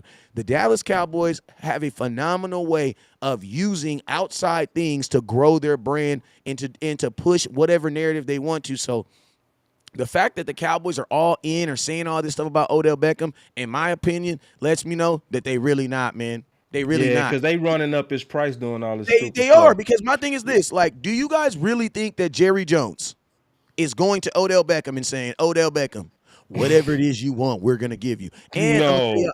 I'm going to tell you this right here. I know it's some funny stuff going on with this Odell Beckham in Dallas. You want to know why?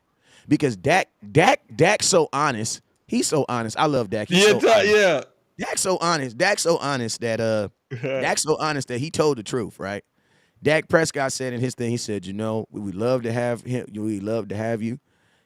I don't know how much you want, how much he wants, but, we would love to have, and what was funny to me? I was thinking in my head, damn, how we not know? No, Dak, you're right. You don't know how much he wants, but why wouldn't Jerry Jones know how much money he wants? Bro, you're a free agent. Right. You're a free agent. There's nothing restrict. So you're telling me that you're having conversations, and the Cowboys have said that they have conversated with Odell Beckham But no Jr. number came But out. don't nobody know how much money he wants. Man, where's your want button? Like I don't even know if I got one, but I make see up this right here. God, boy, that is so. Plain and simple. I mean, I wake up in the morning, I piss excellent. So you mean to tell me you didn't went on 9 dates with this woman, and you ain't asked her one time if she married? Oh, really? Not one time. Hey, real quick, Wes, because I love that part. Check this out. Shannon Sharp said this. This is also why I love the people that be on my channel. My boy Shannon Sharp said, "You right, boss. JJ did not cover for Kellen when it was obvious he should have stick to the run. Can't even debate that at all. I'm just worried about the playoffs." And see, listen, Shannon, this is the thing. This debate is very hard. This is not an easy one. You know what I'm saying? Because we understand what y'all saying, and we understand what the dilemma is. Y'all are saying this is better talent, get it. We understand that. You know what I'm saying? It's just that when you see the political dynamics of what you just said, you also got people like West that's like, I don't want to risk anything that's going to make Kellen want to throw it more. And So, yeah, especially since we're not good at pass. We're not even good at pass blocking, and y'all want to throw the ball. and we're not good at pass blocking. We're not even So good at it's pass like, so blocking. I want to say this so people can really understand that we do understand that this is not an easy debate. You know what I mean? And that we know what we're saying. We know, well, I say it like this. If healthy, I want to say this again. I do know that he would be an asset. But see, I'm gonna say it like this, and I If think he it's was gonna one, really. if wait, I'm listen, gonna time say out. it like this, and I know people go get it. No, let me say this, West Coast, If because I he's know people healthy go and get you it like know this. he's healthy, if he's Right. healthy and If you you know know it. he's healthy, See, but let me say one more thing with that too. And Wesco feel me as a coach. And a lot of y'all go feel me that played or coach. How many times have you either been on a better team or coached on a better team and still lost because y'all didn't do the right things shoot, as a this team? week, this week, Right. what do you mean? So you just went through that in your championship with your son. See, that's what I'm saying. See, a lot of people think it's all about talent. It's not all about talent. It's also about, and it's more so about what's the identity of this team and what's gonna protect it.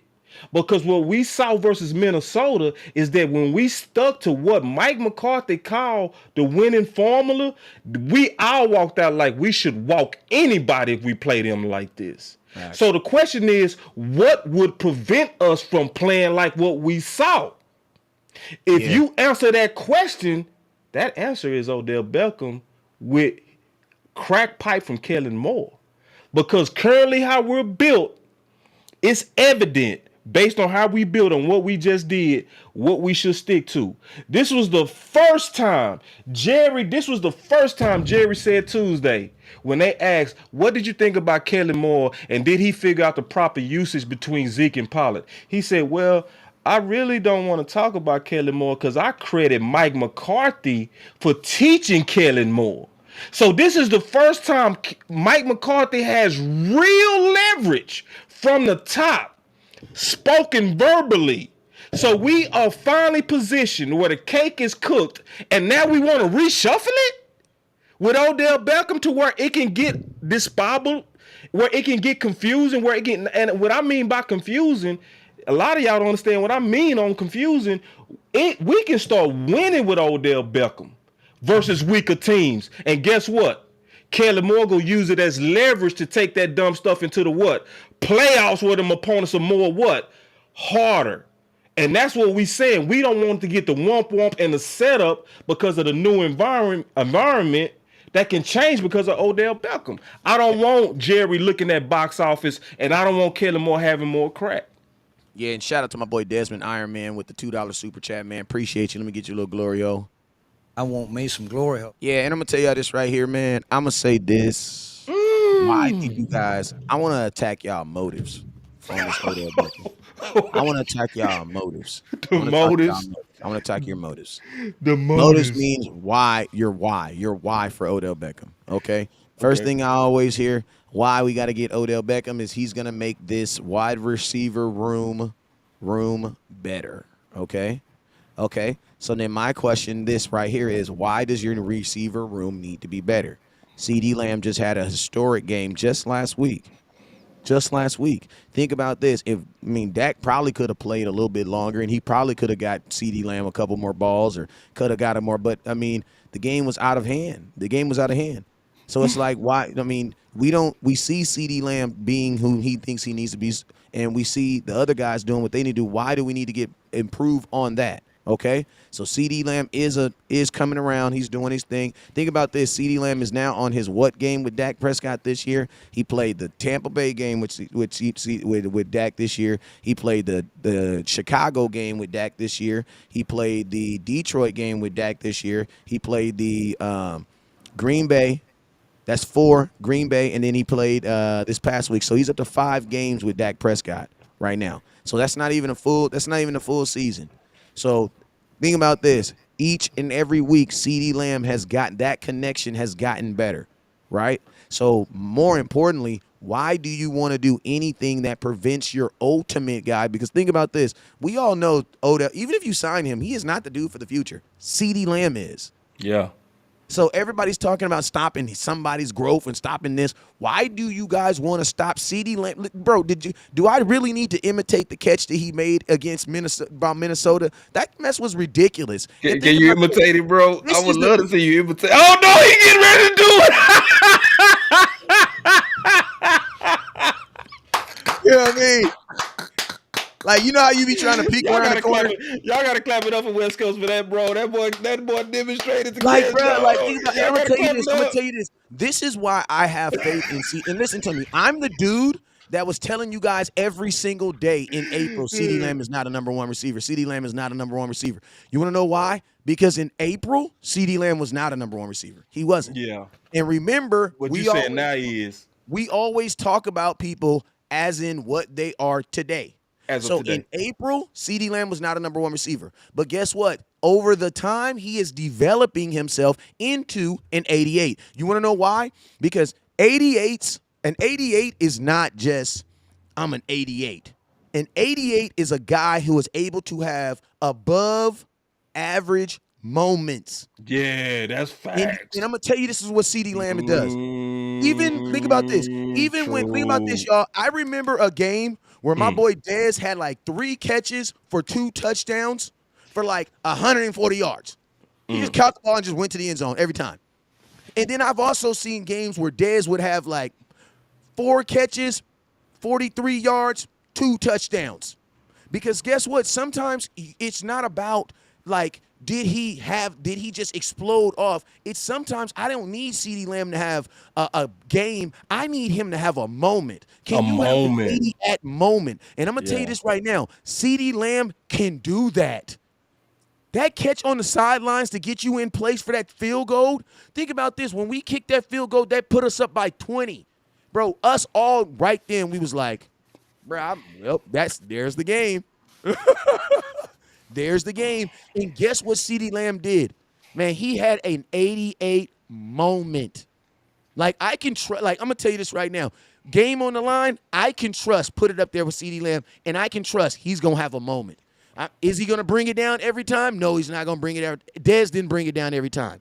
But I'm going to tell you this right now. We all remember the times he did, though. We all remember the times he did. CeeDee Lamb is not your typical 88. You want to know why? Because this is not your typical world we're growing in. That's just what it is.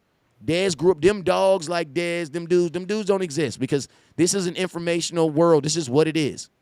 But CeeDee Lamb is developing into your 88. And I'm going to tell you this right now. He's developing, and because that catch was 88-ish, and that's what people was waiting all on. the way 88. That was 88-ish, bro. And see, that's the moments bro. that people. Because you know what, bro? I know your chat is like my chat. The people that follow West Coast are the same types of people that follow Boss Cowboy Sports. And this is what I noticed on my chat. I'm pretty sure it happened on your chat too. When CeeDee Lamb made that catch, all those people that be like, he not a number one. All that was quiet because it was an 88-ish catch. And we not trying to say we told you so. That's not what we own. But what we saying is this guy is developing into an elite 88. And if he keep making plays like that, that's 88-ish. And that's just the facts. I want him to have more opportunities to make those. Right. And so this is the couple of things that's sad, y'all. In terms of me, I can't speak for West Coast. I can speak for me. My only reservation is because of the crack habit of Kellen Moore.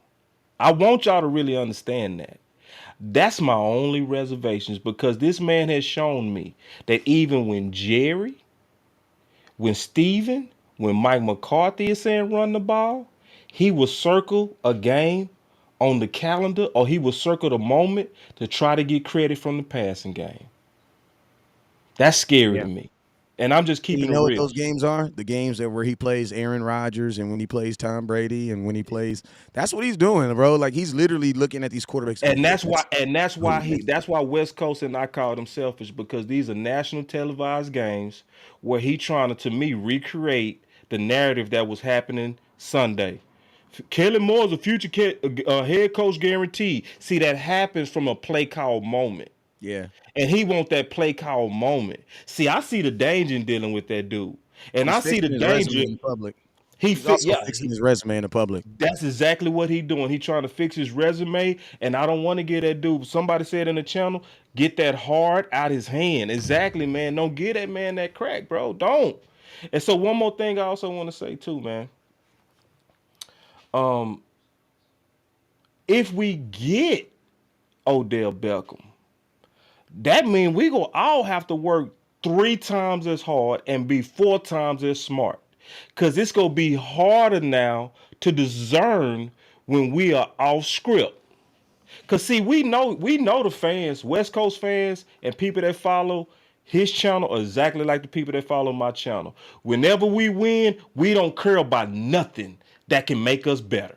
So when we was winning and West Coast was saying we need to stop the damn run, you negative. When we was winning and I was saying, man, that Kellen Moore, man, y'all better watch that dude. Keep your eyes on him. Oh, boss, I don't really like your channel because see, really, we winning and you still negative. See, we know y'all. If we start winning with Odell Beckham, y'all ain't gonna want to hear it when we saying, hey, bro, we won that game, but we was way off script. We was way off script. He didn't manage that drive right. He didn't close that drive right. He was pass happy in the fourth. Yeah, we won by 10, but we should have won by 30. And this is definitely not getting us ready for the playoffs. Y'all ain't gonna want to hear it, bro. Y'all ain't gonna even want to hear it. So if we do sign Odell Beckham, you better keep your open mind on, and you better be watching. Are we sticking to the identity of who we are? I ain't trying to hear, boss, we still won the game. Odell's, he did this. It's like, yeah, he did against the Texans.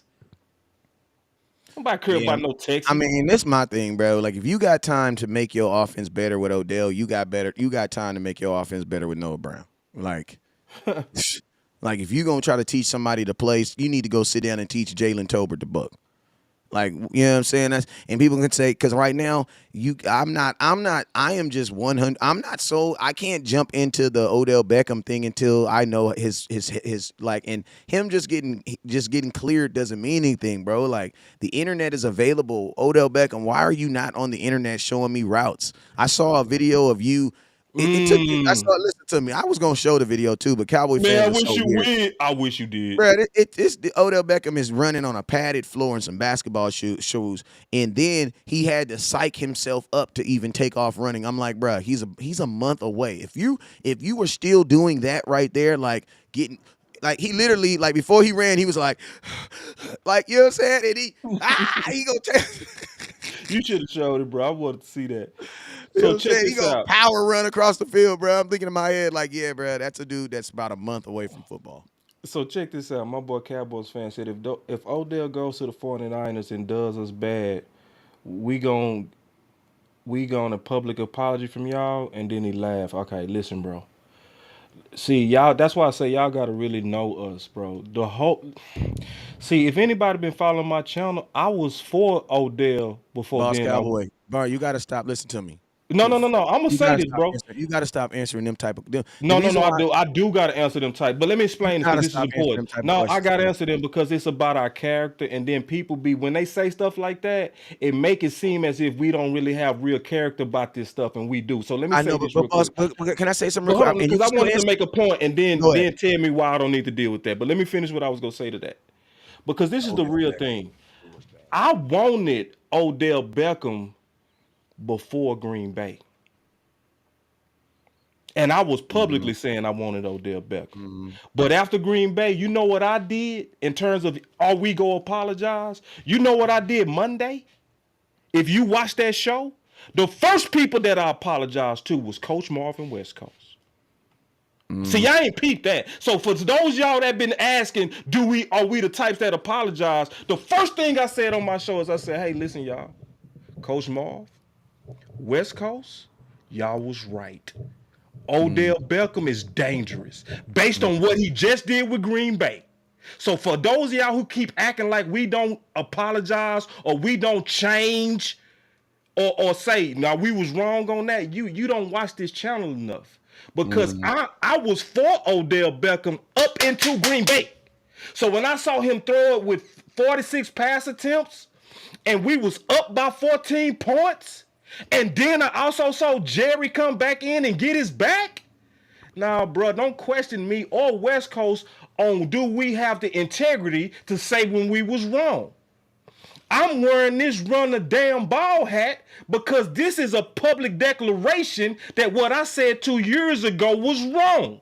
So I'm waiting on y'all to really learn the character of the people that you say you follow. So yes, I would easily say I was wrong if we come out and stick to the run with Odell Beckham. I would say, I'm going to tell you exactly what I would say. I would say, listen, I was scared of the boogeyman. I had a reason to be, but judging on how we finished out this season, we stuck to the run, we maintained our identity, and I was wrong. Let me tell y'all something. West Coast gave me the biggest compliment today. He said somebody was actually on his channel and said, Boss don't admit what he wrong. He said, nah. He said, Boss was losing the debate. He said, matter of fact, if you was arguing with Boss, you probably wrong. You know why? Because Boss one of the first people to say when he wrong. How many of y'all ever heard anybody do eat crow shows? When they said, yeah, I do. I come out, I say, I was wrong about this, I was wrong about this, I was wrong about that. So listen, we can disagree without y'all asking about our character or questioning it. This is truly about us trying to win 6. This ain't got nothing to do with that and what y'all accusing us of on the sly. And I really wish y'all chill out on that. Real talk. Bruh, I'm going to tell you something real quick. The question, I'm trying to be more politically correct. Appreciate the super chat too, big dog, to $25. Appreciate the 25 bones. But listen to me. Y'all some scary ass Cowboy fans. That's all I'm gonna say. Y'all some scary ass. Some of y'all need to go back to your mama house, man, for real, man. Some of y'all is not mature enough to be living out here in the world by yourselves. If you that damn scary. What if Odell Beckham gets on a team and just tears us apart? Well, real quick. I want to know before I want to know something real quick. I want y'all to listen to something real quick. I want y'all because listen to me. Because in order for Odell Beckham to have a good game, that would mean that a quarterback has to tear us apart, right? That means somebody's quarterback needs to tear us apart. Well, okay. I want y'all to listen to this sound real quick.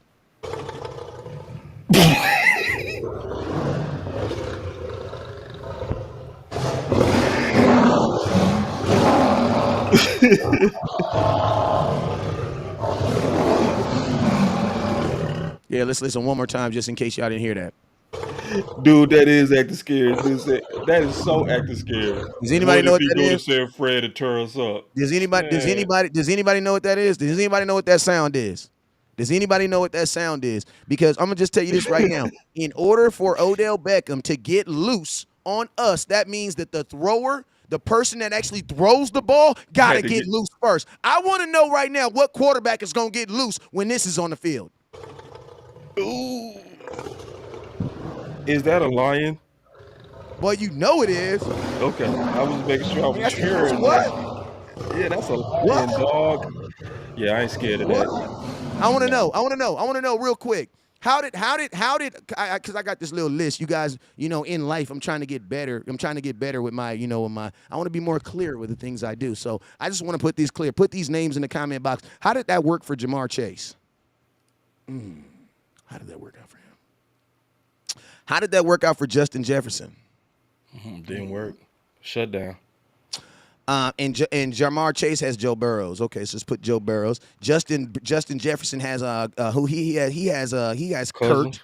He got Kirk Cousins. Mike Evans. How did that work for Mike Evans? Oh yeah, he got Tom. How did that work out for Cooper Kupp? I mean, he was only the offensive player of the year. He made one play. He was good for a play. So you mean to tell me that all these dudes who are all top paid or top looked at as the best in football, these dudes didn't light your ass up, but you're afraid of Odell Beckham?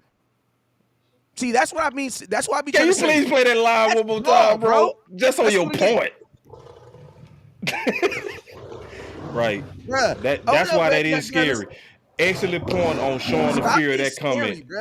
That is scary. And I'm going to tell you this real quick for all y'all. Especially with if he go to San Fran and hurt us. That's a scary comment. Let me tell you this right here. If he goes to San Francisco, I would love that. You want to know why?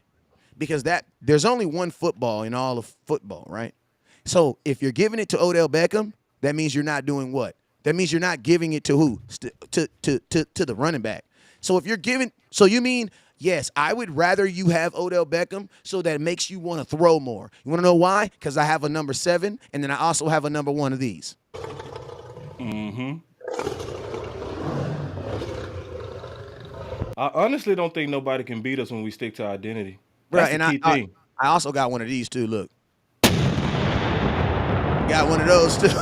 Got one of those too. You know what I'm saying? Kind of got one of those too. You know what I'm saying? Yeah. So it's like So I want a team to get pass happy against us. That's the perfect me too. formula. That is. I want a team yes, to come in we here want and that. be like, "Thank you, bro. Let's throw it. Let's Right, throw throw it. it. We're gonna be like, Let's please throw do it. that. Please do it. Please do that. Ooh, we gonna Please." eat you up, boy. Like, I'm gonna keep it real. I would love for the Facts. 49ers to get him because think about this. Man. I want Jimmy Garoppolo to have more faith in himself throwing the ball than handing it off to Christian McCaffrey. Absolutely. Every time. Yes. Every time. Every time. And this Every right here time, gonna too. get on his ass. Right there. Yup. Man, So- come on, bruh. I think the real thing of what you said, West Coast, the number one thing that you said, and I think this is the thing that we should change the title of this show to. Do you really believe in running damn ball or not? Facts. Cause see, we saw running damn ball take noodle arm ass Cooper Rush and go on a 4-game winning streak Facts. with less weapons, and a lot of those was without Gallup. Without Gallup, y'all. Yep. So a noodle arm. So do you believe in what's been working or not? Because now, but if you believe that we need Odell Beckham, which is gonna make us likely want to throw it more with an OC that's sitting You here don't believe in isolated running in that it, ball. you really don't believe in it. You don't really believe in running the ball. And then it also shows that you don't believe in the data. You don't believe in the data. See, West Coast has been preaching run the damn ball more so because he been knowing the amount of times we win based on the data of when we run the ball. So if you really believe in the data that says when we have this identity, it's hard to beat us with Cooper Rush. It's almost impossible to beat us with Dak. But we can go on a run with Cooper Rush with this philosophy.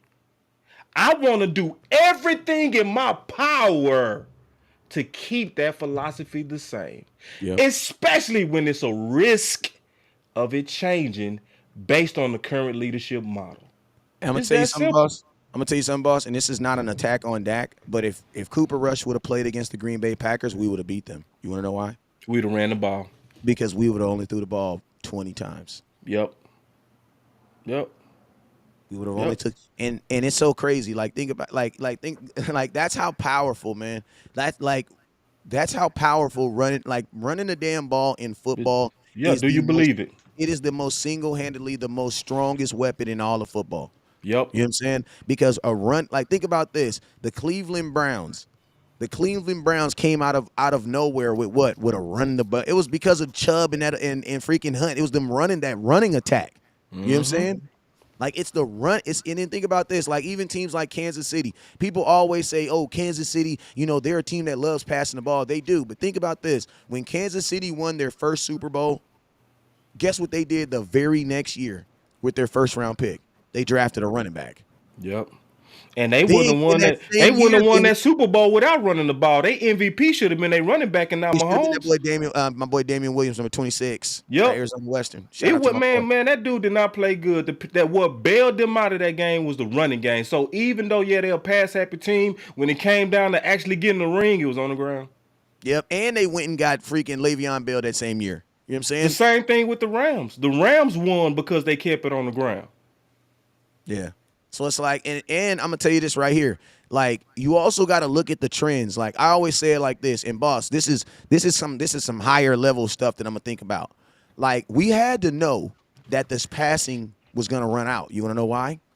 Because everybody's saying it's a passing league. It's a passing league. Right. So since it's a passing league, what did everybody have to do? Everybody had to go get what? Pass rushers. Right? So think about this, bro. Even the Dallas Cowboys had to go get a pass rusher. Even we had to go get a Micah Parsons. Like, damn, he got a Bosa, they got a Bosa, he got a Watt, they got a Watt. I mean, he got a Miles. You know what I'm saying? Everybody got somebody that can get. Think about this. Freaking Robert Quinn got 18 and a half sacks and got traded the next year. You know what I'm saying? Like, that's how. Go ahead. This is a good question. Common Sense Lab said with a super chat, could OBJ have the 2018 Amari effect? The running game opened up with Cooper. No, and this is why. Because see, Amari the run game Cooper didn't open up the run game. It actually did. It actually did. But see, it was different. See, what happened with Amari is you had a real number one versus we didn't have a real number one. Okay? So when you get a real number one, that's a real threat on the outside that does help your running game. Because then if you do decide to stack the box, you got somebody on the outside that can torch you bad. And that's what Amari was. But we got a number one. The reason why I say he didn't help the run game is because of Amari Cooper, they did not stack the box less versus Ezekiel Elliott. But statistically, we did get better though. Just statistically, we did. Listen, we might have gotten better in our effort, but you also got to think like this. Amari Cooper is an above average run blocking wide receiver. So think about this. When you have a guy like who can run block with your as a wide receiver, that's going to help your run game too, because who's blocking once he gets 5 yards? Those are wide receivers. You know what I'm saying? But what I mean by is me personally, I don't really believe like there are some wide receivers that can, but you have to be so dominant as a wide receiver that you pull that safety off of because the safety has to decide one or two things. I'm either going to support the run or I'm going to support the pass. And typically, for the most part, when teams play the Dallas Cowboys, they're not pulling a safety to say, hey, I need to go do double coverage on this wide receiver. They're, for the most part, staying in the box. You know what I'm saying? Now, I will say Amari Cooper, he was one of the guys in the NFL that did lead with double coverages. So I can definitely see where you see it did help. But I don't know. I just. Well, let me say one thing that's also why it wouldn't be the same. First of all, you also got to start with who the OC was. Who was the OC in 2018? Scott Linehan. Scott Linehan. Did we ever have to say run the damn ball with Scott Linehan? No. So we already knew our identity, and it was never questioned under Scott Linehan. The only thing that was questioned under Scott Linehan was the predictable plays. That was it. First down plays. But was that team go stick to the run game? Hell in high water. Hell yeah, they was. Hell in high water. So it's that's not even a comparison to this, because see, now you're dealing with somebody who would abandon the run game.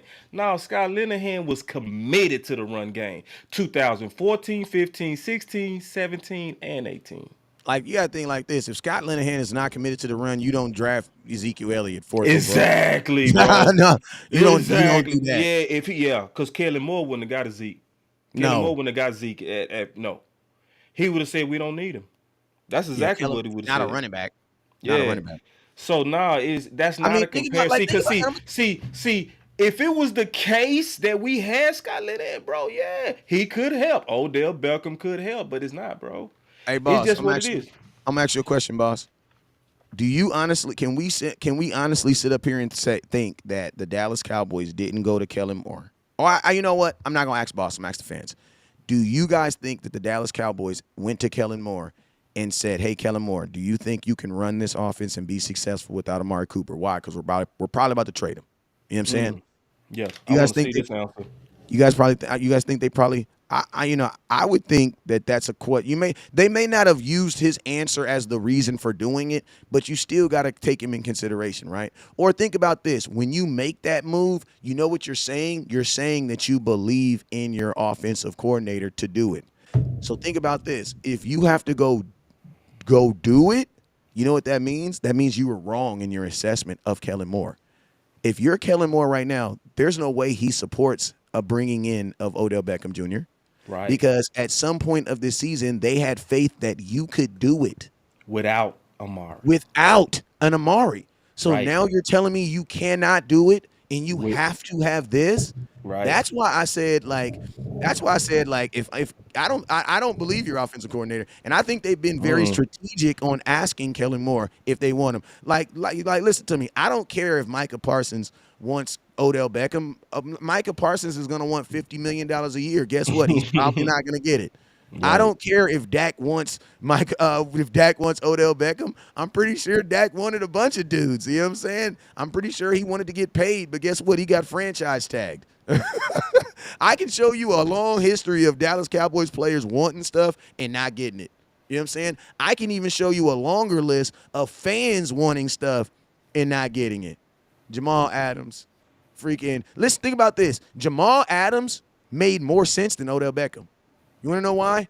Because he was 100% healthy, bro, and he was an all-pro, 25 years old. Like, there have been deals that Roquan, think about this. You think about the craziness behind what we would be saying right now. We're a team that said, bruh, we passed on Roquan Smith for a 2nd and 5th and having to pay him next year. But we're going to sign Odell Beckham. That makes no sense, bruh.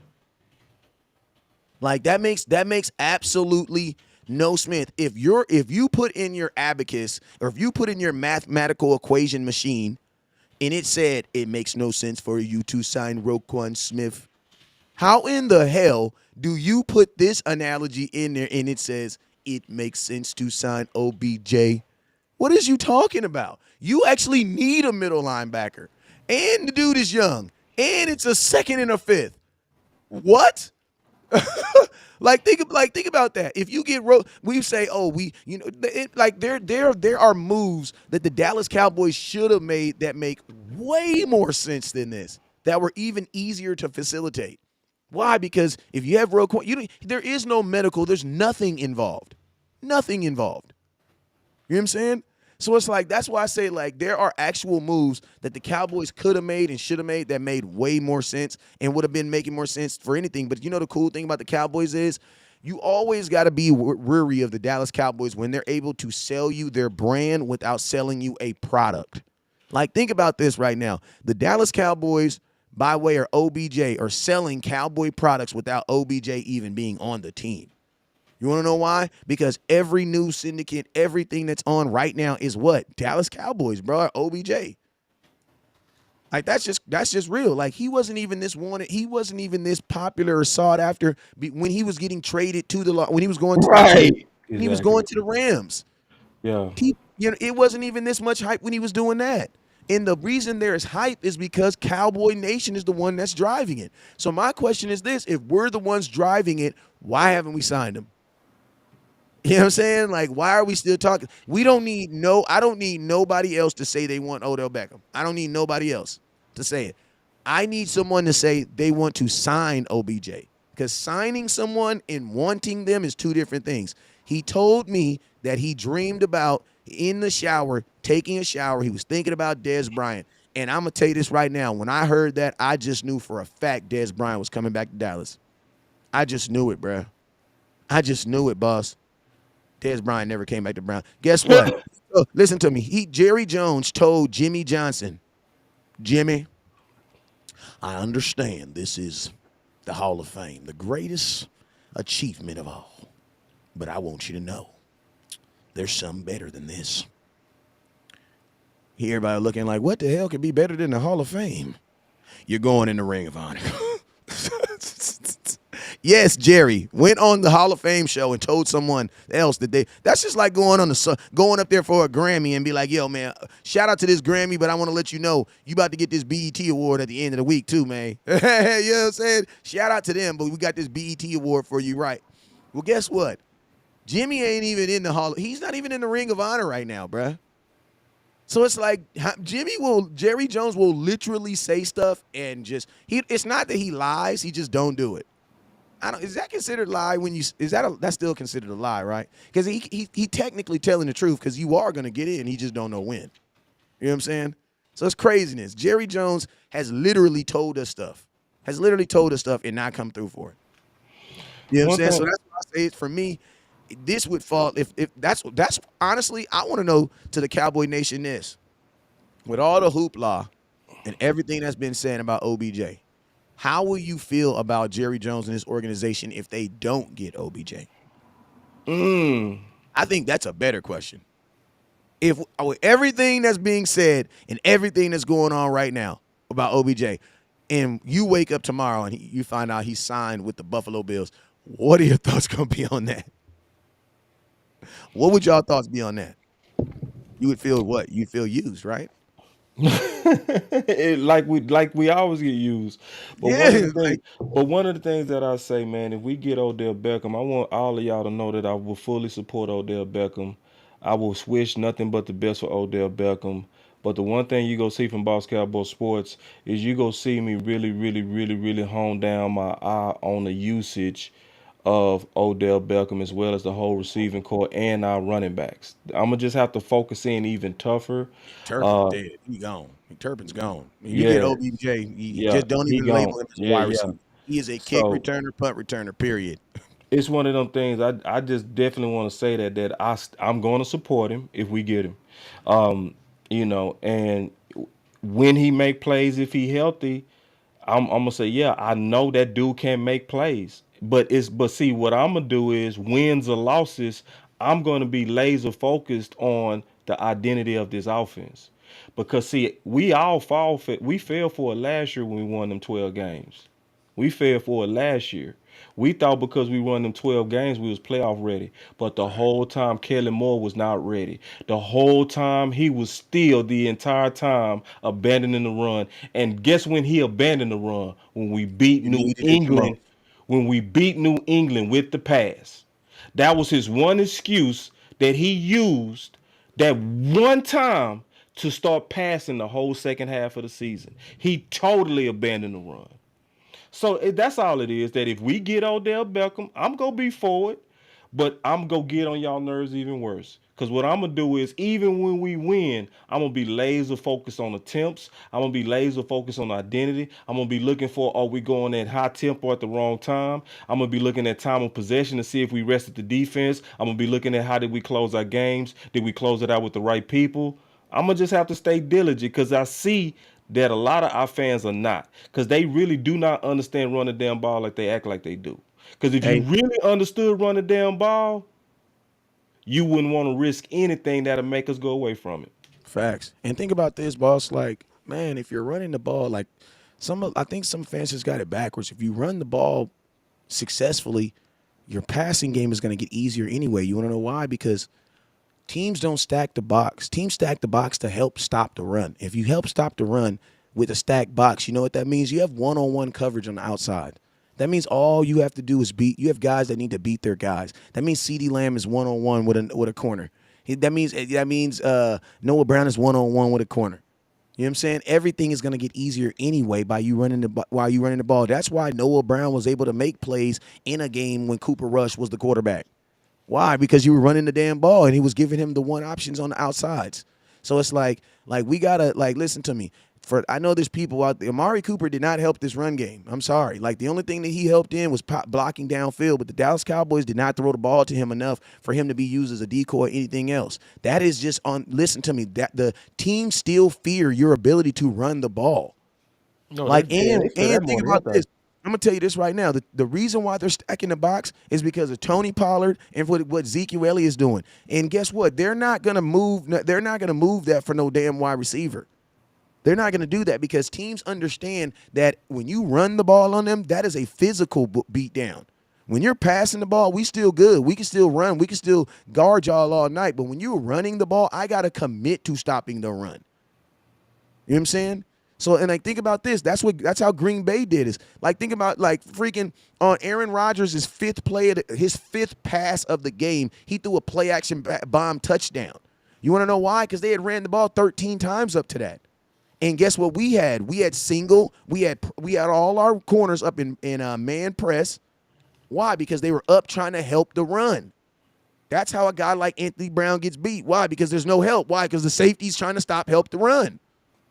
And those are the mindset that we need to do. That's the mindset that we need to be playing. Like we need to be running the ball, running the ball, running the ball, running the ball. Guess what they do? When they sell out to commit to stop the run, guess what? That's when you go over top. That's when you go tops. And then at that point, you don't need Odell Beckham, bro. You got a one-on-one with a wide receiver who knows where he's going versus a corner who don't. And look, think about this. That Watson kid, y'all didn't know who he was. The dude had 3 touchdowns. Why did he have 3 touchdowns? And he had 3 touchdowns on 3 different corners. You want to know why? Because the Dallas Cowboys had to commit to stopping the run.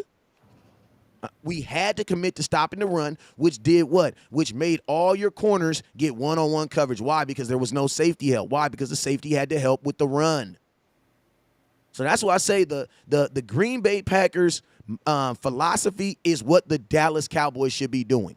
We should be punishing teams with the run, punishing them with the run, punishing them with the run. And then guess what? As soon as they commit to the run, that's when you hit them with a play action and you pick your poison. Whichever wide receiver's open or whichever one you think can outrun the corner, just throw it up there. Because you got one-on-one coverage with a cornerback who's in a back pedal. And listen, boss, we are both corners by trade. That's what we did for a living. That's what got us through college. We all know a wide receiver ain't even got to be good. He ain't even got to be fast. I'm running backwards. He's running forward. For the most part, he's going to have action on that ball. You know what I'm saying? So those are the type of opportunities I want to create for the Dallas Cowboys with winning the damn ball. Because guess what? If you do that, all your receivers are good enough for that. So Because Green Bay's wide receiving core is not better than ours. And look what they did. My boy Shannon Sharp, like, again, I want to say this because, it's a lot of people that follow my channel that I do respect their football minds. And I want to use this as an opportunity to go back and forth respectfully to these people that I know think well on football. So my boy Shannon Sharp said, I'm going to say this, boss, and West Coast. The one game we struggled running the ball was against the Commanders.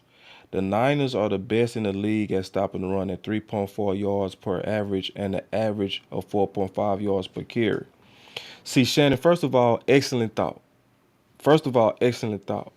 But I also want to say this about the Washington Commanders, okay? Remember, I did a whole breakdown of how Kellen Moore ran the ball that game, which is why I trust him even less. You remember I did that whole breakdown of how he was stubbornly running the ball directly at Allen and Payne, that he showed no creativity at all that game because it was like he was trying to sabotage the run game. So me and Candy did a show before that game, and we both identified that the biggest risk in that game and the biggest matchup problem was Allen and Payne, and your dumbass OC went right at them boys. So when you say we struggled, you also got to look at what he did. So did he run a toss? Even one toss? No. Did he run counters? No. Did he run traps? No. He ran zone right, zone left with Pollard and Zeke the entire time and banged it up the middle. So Kellen Moore is dangerous, especially when you use the Commanders as an example, because it showed you he was being very stubborn. And remember, after that game was where I did that breakdown where I said, Kellen, don't just run it, because Mike McCarthy said what? I don't care what you do. I want them the boys to get the touches. He said, I don't care if you pitch it to him, throw it to him, or run it. But what was Kellen Moore's stubborn self doing? He was just running one play, zone right, zone left. Like stubborn. So it's like I see a setup dude, bro, just keeping it real. And yes, I do recognize San Fran. I do understand that San Fran is out there, but I'm not going to use the Commanders as an example of a reason to fear San Fran. I'm just not. Yeah, and I'll piggyback off of this and say this, man. We didn't have a problem running the ball versus the Washington Commanders. Like, what y'all got to understand is this, man. The run game always works. I'm gonna tell you why the run games always works. Because tell me in a game where you ran the ball and the clock stopped moving. Right. See, this is what you guys got to understand. That there are multiple things that you get positive from running the ball. One, the clock. You control the clock. Think about this. One would say that when the Washington Commanders beat the Philadelphia Eagles, that damn, they ran the ball 47 times at 3 yards per carry. You know what one would say? The run game didn't really work. But you know what the run game did do? It opened up all their play actions. And you know what it also did? It allowed the clock to keep on running. See, you don't just use the run game just to get positive yards. You know what I'm saying? As long as you're getting positive yards in the run game is working. You know what I'm Yes. saying? Now, are there Right. going to be times? Are you going to get 150 yards, 120 yards for every game? No, you're not. No. You're not. You're not. That's not going to happen. You want to know why? Because some teams have really good linebacker play. That's going to shut that down. You know what I'm saying? But think about this. If you're getting 3 yards on every running attempt, you know what that is? That means every fourth down it's 4th and 1. That means every third down is 3rd and 3. Like, that's not, you can't tell me that the run game is not working. What you guys got to understand is that the run game is not the pass game.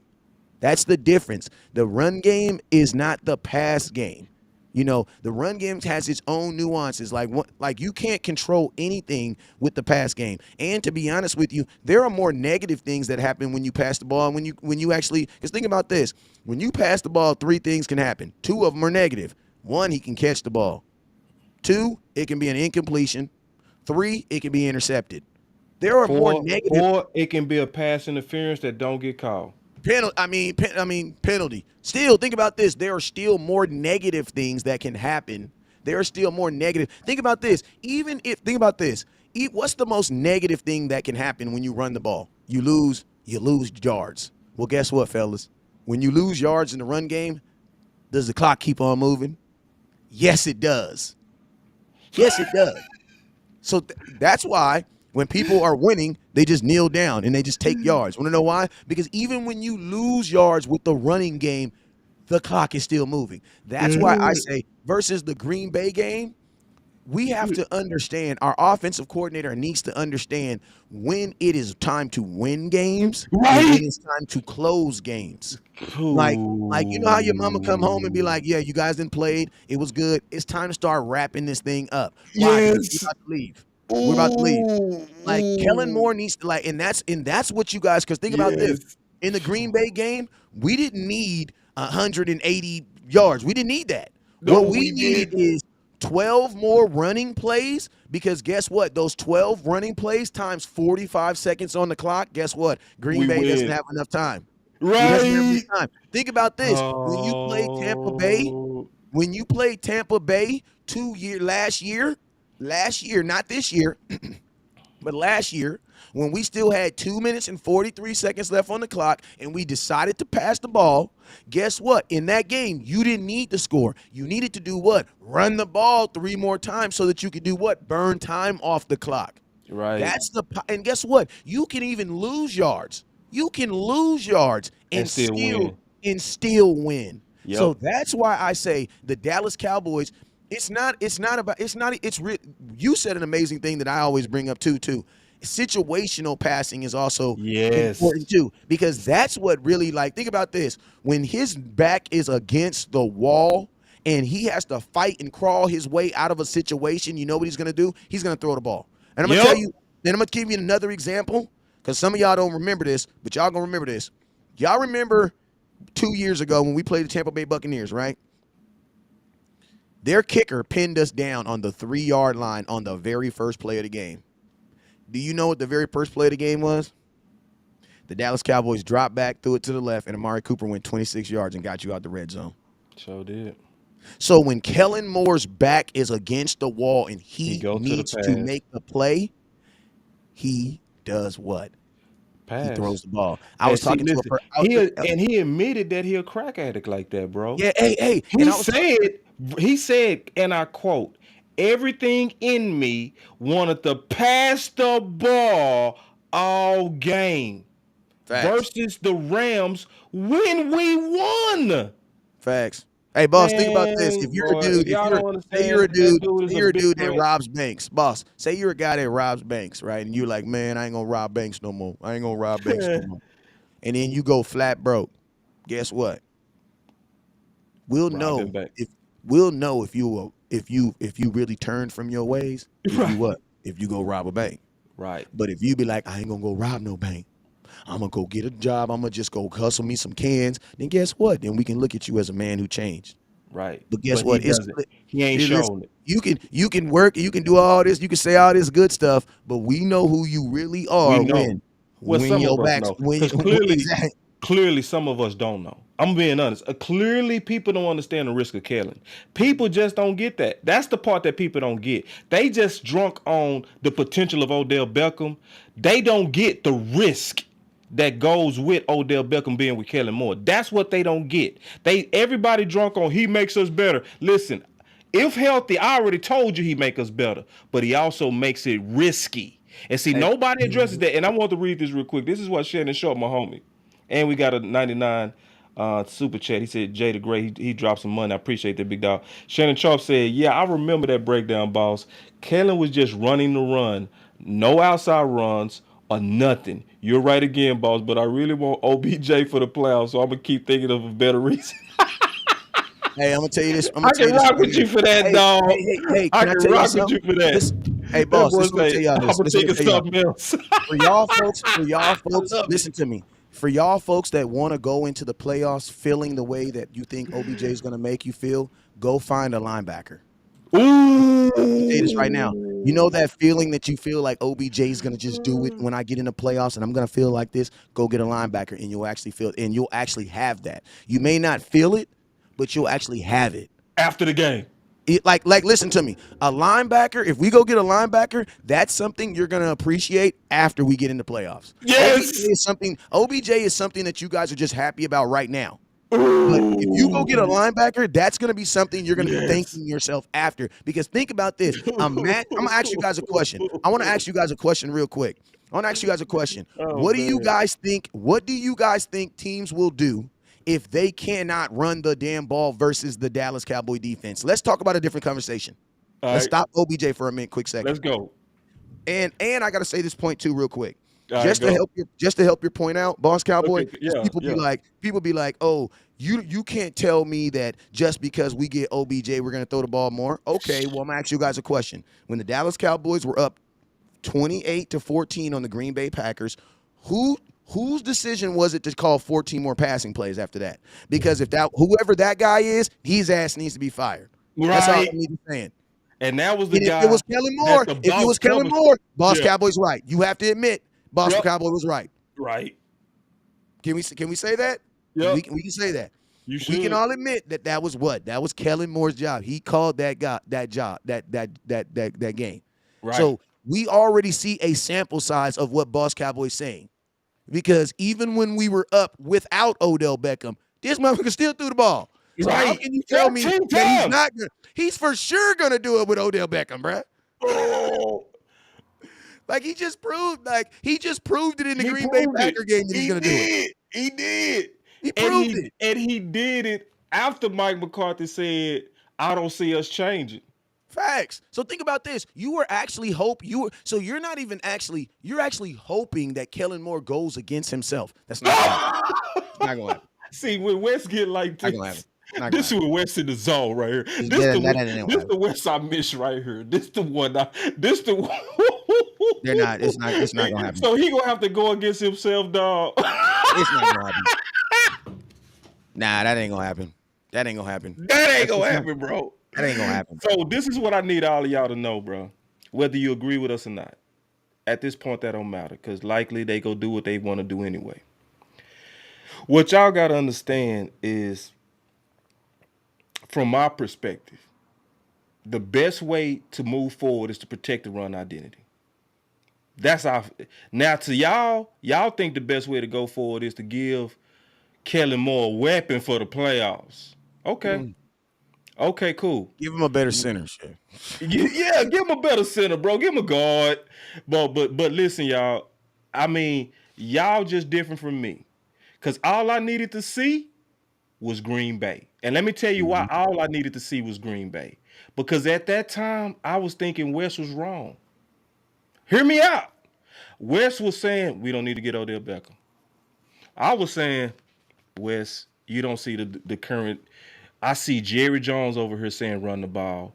I'm seeing Stephen Jones saying run the ball. I'm seeing Mike McCarthy saying that we not go change. So I was like, well, it really looked like Kellen Moore has been put in check. So I'm willing to take the gamble on Odell Beckham. Wes was like, it's a bad gamble, boss. It's a bad gamble. And I'm like, ain't no way we going back, bro. Just ain't no way. I said the same thing to Coach Marv. Coach Marv said, "Boss, you forgot. We were 6-2 last year when he abandoned it." I said, Facts. "Okay, you right." I said, "You right." I said, "Well, let me just see after Green Bay." And then after Green Bay, the first thing Monday I did. So some of y'all, I guess y'all need to see more, okay, from Kellen Moore. Y'all need to really see, because I've seen enough, No, okay? we don't need to see more. Hell no. No, Y'all I'm need to saying trust they Bob. need to see Y'all need more. to I don't no. want Y'all to need see to no trust. more. This is my season. Hell no. Y'all need to Hey, trust Boss see, Cowboy and Boss Cowboy. yeah, that's Just right. trust You us. need to Just trust us on on this this one. one. Yeah, on Just this trust one, us on this one. trust us. And see, y'all got to realize I changed. See, that's what they don't get, Wes. See, Just they trust they us on this acting one. like I always been on this side. I have not. Yeah. If you go listen to my shows from last week, you'll think it's a different person. But what happened was Green Bay. This man threw it 46 times, And 14 didn't more have times, to, bruh. And didn't even have to, bruh. and threw it 14 more times when we had the game wrapped. Up 14 points. You get Odell Beckham, we throwing the ball 50 times, bruh. Bruh. Yeah. 50, bruh. And guess Yeah. what? You know what that also means too? You know what that also means when you throw the ball more? That means your defense is going to be on the field more. This defense, listen, I don't like using the word exposed, because I don't think you can get exposed, but if you throw the ball 50 times, this defense is going to get enlightened. Basically means that they're going to pull our skirt up and show the world all our flaws. You want to know Facts. why? Because they're going to be on the field forever. Yep. Forever. And then notice that our Forever. defense started to get banged up when they was on the field. The more and more they was on the field, notice how many bodies was dropping. You got safeties playing linebackers, bro. Come Yeah, on, bro. and you leaving them out there? Yeah, and you know the worst thing about it is, Boss Cowboy? I'm gonna tell you the worst thing in the world is when your defense is on the field and the opposing team is running the ball. Right. That be the stuff that kills me. Because I'm Yeah. like, here we are out here doing dumb stuff, and And the they doing opposing small stuff team and is doing doing the small right stuff. thing Right. and running the ball. Hey, bro, to your example, this is what happened in the Green Bay game because I looked at the Facts. play-by-play. It started out with the Dallas Cowboys in high tempo. We punted. They got the ball and they ran it 8 times in a row. Yep. And then they passed it, which killed that series because when they stayed on the ground, they was working us. All right? But then they didn't get no points out of that. So then they didn't get that kick, right? Our offense come out there again, high tempo, after ID was on the field for 10 plays, most of it rushing plays. 3 and out again. So now they wore out. Why? Because they just got ran on. They stopped them the first time. By the second time, they gave them 7 more running plays. And then people start being like, we can't stop the run. They tired, dog. They tired. They're tired, bruh. They're tired, dog. And that's why I asked the question on my show. I said, bro, who get tired faster? The preliminary players like receivers and DBs or them trench boys? Them trench boys. Them trench boys. So You're working. You're actually playing them every play. What people gotta understand is how your play caller also gotta protect your defense with the play calling. And that ain't happening. And that ain't happening up into Minnesota. Because when we did it with Minnesota the right way, we kept that defense fresh and they stayed elite. See, people not seeing how it all go together. That's what's happening. People just thinking, we need offense to win championships. No, you need complementary football to win. And the first time you saw super quality, high-level complementary football was Minnesota. And the problem is y'all want to gamble with that. See, I don't like to gamble. I like straight up money. Yeah, because you also got to remember, boss, what I said earlier, that this is not a best out of 3 series. So a team only has to figure out how to beat you one game. That's it. That's it. Like, was the 49ers the leading rushing team in football last year? No, they were not. So why did they come into Dallas and run 165 yards? They was the best that day. Like, think about this. Was the Green Bay Packers, were they averaging 200 yards rushing coming into running the Dallas Cowboys? No, they were not. So why in the hell did this team, who was they were 29th rushing the ball? No, why did they all of a sudden rush for 200 yards? You want to know why?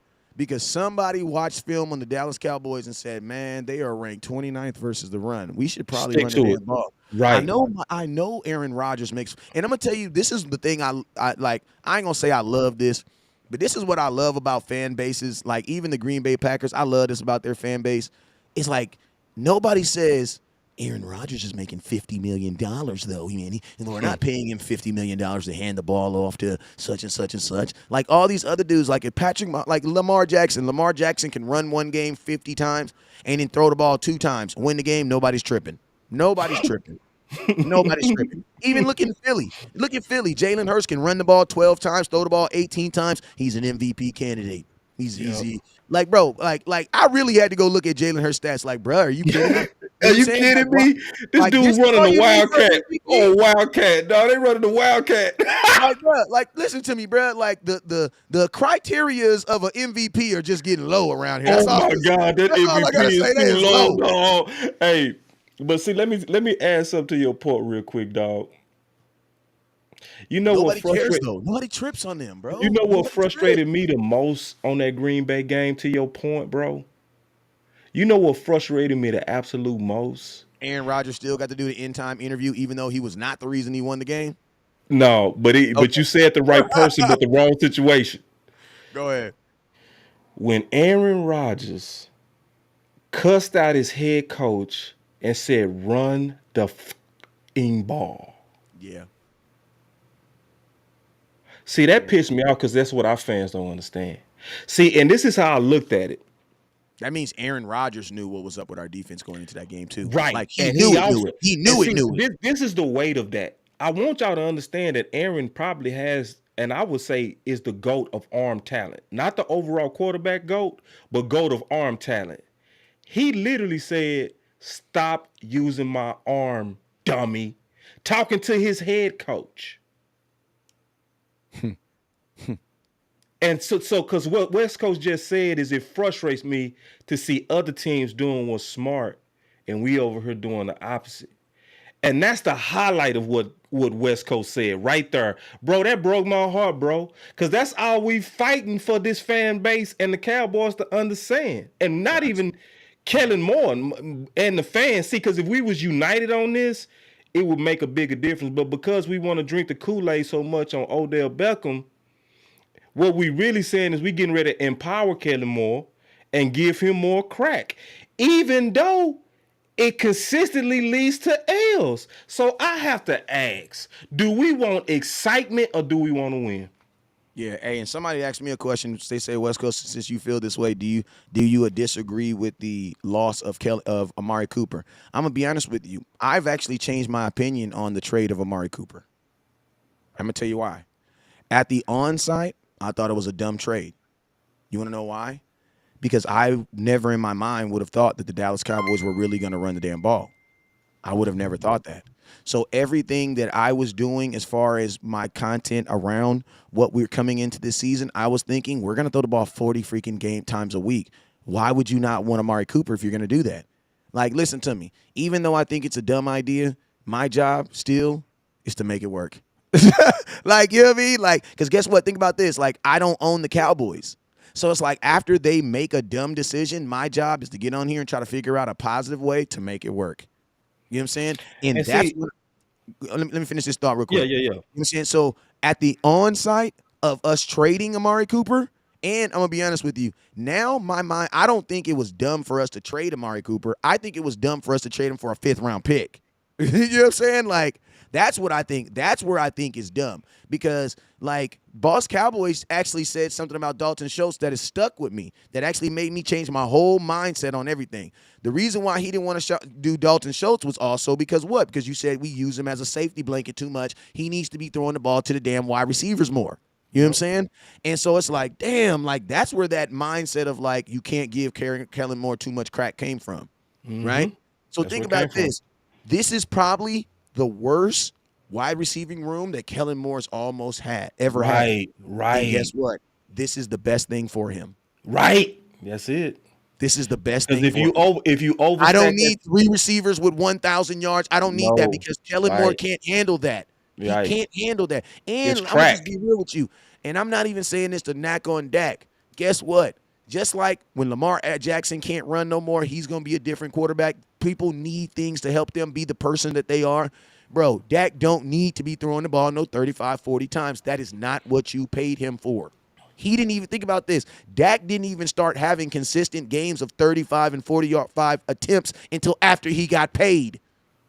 So really, people say, oh, the money changed Dak. No. No. I mean, people say Dak, no, what really happened is the Cowboys paid him and wanted him to be somebody else. Like, they paid Dak Prescott with the hopes that he would be Tom Brady or that he would be Aaron Rodgers, a guy that would stand in the pocket.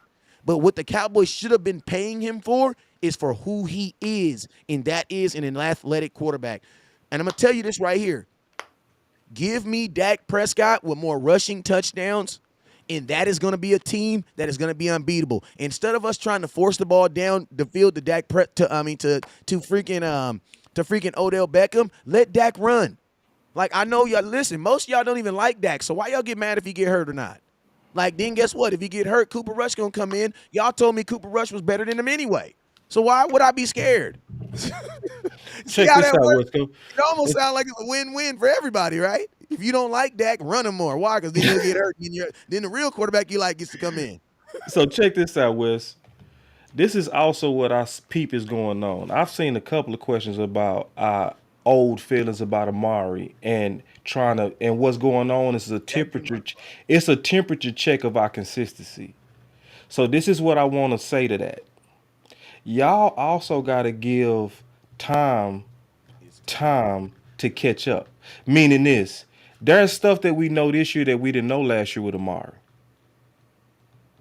See, last year, CeeDee Lamb that we know about CeeDee Lamb right now. It's stuff we didn't know. So this year is when we heard about, like, we already knew Mike was begging for Amari to get the ball last year. That didn't happen. We always knew that Mike McCarthy was begging for us to run the ball. That didn't happen. But this year, Mike came out and said, I don't see us changing.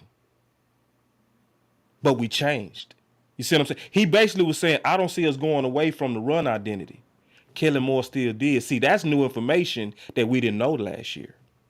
See, now we know this year that we didn't know last year that Mike McCarthy came out and said, I was never a fan of option routes.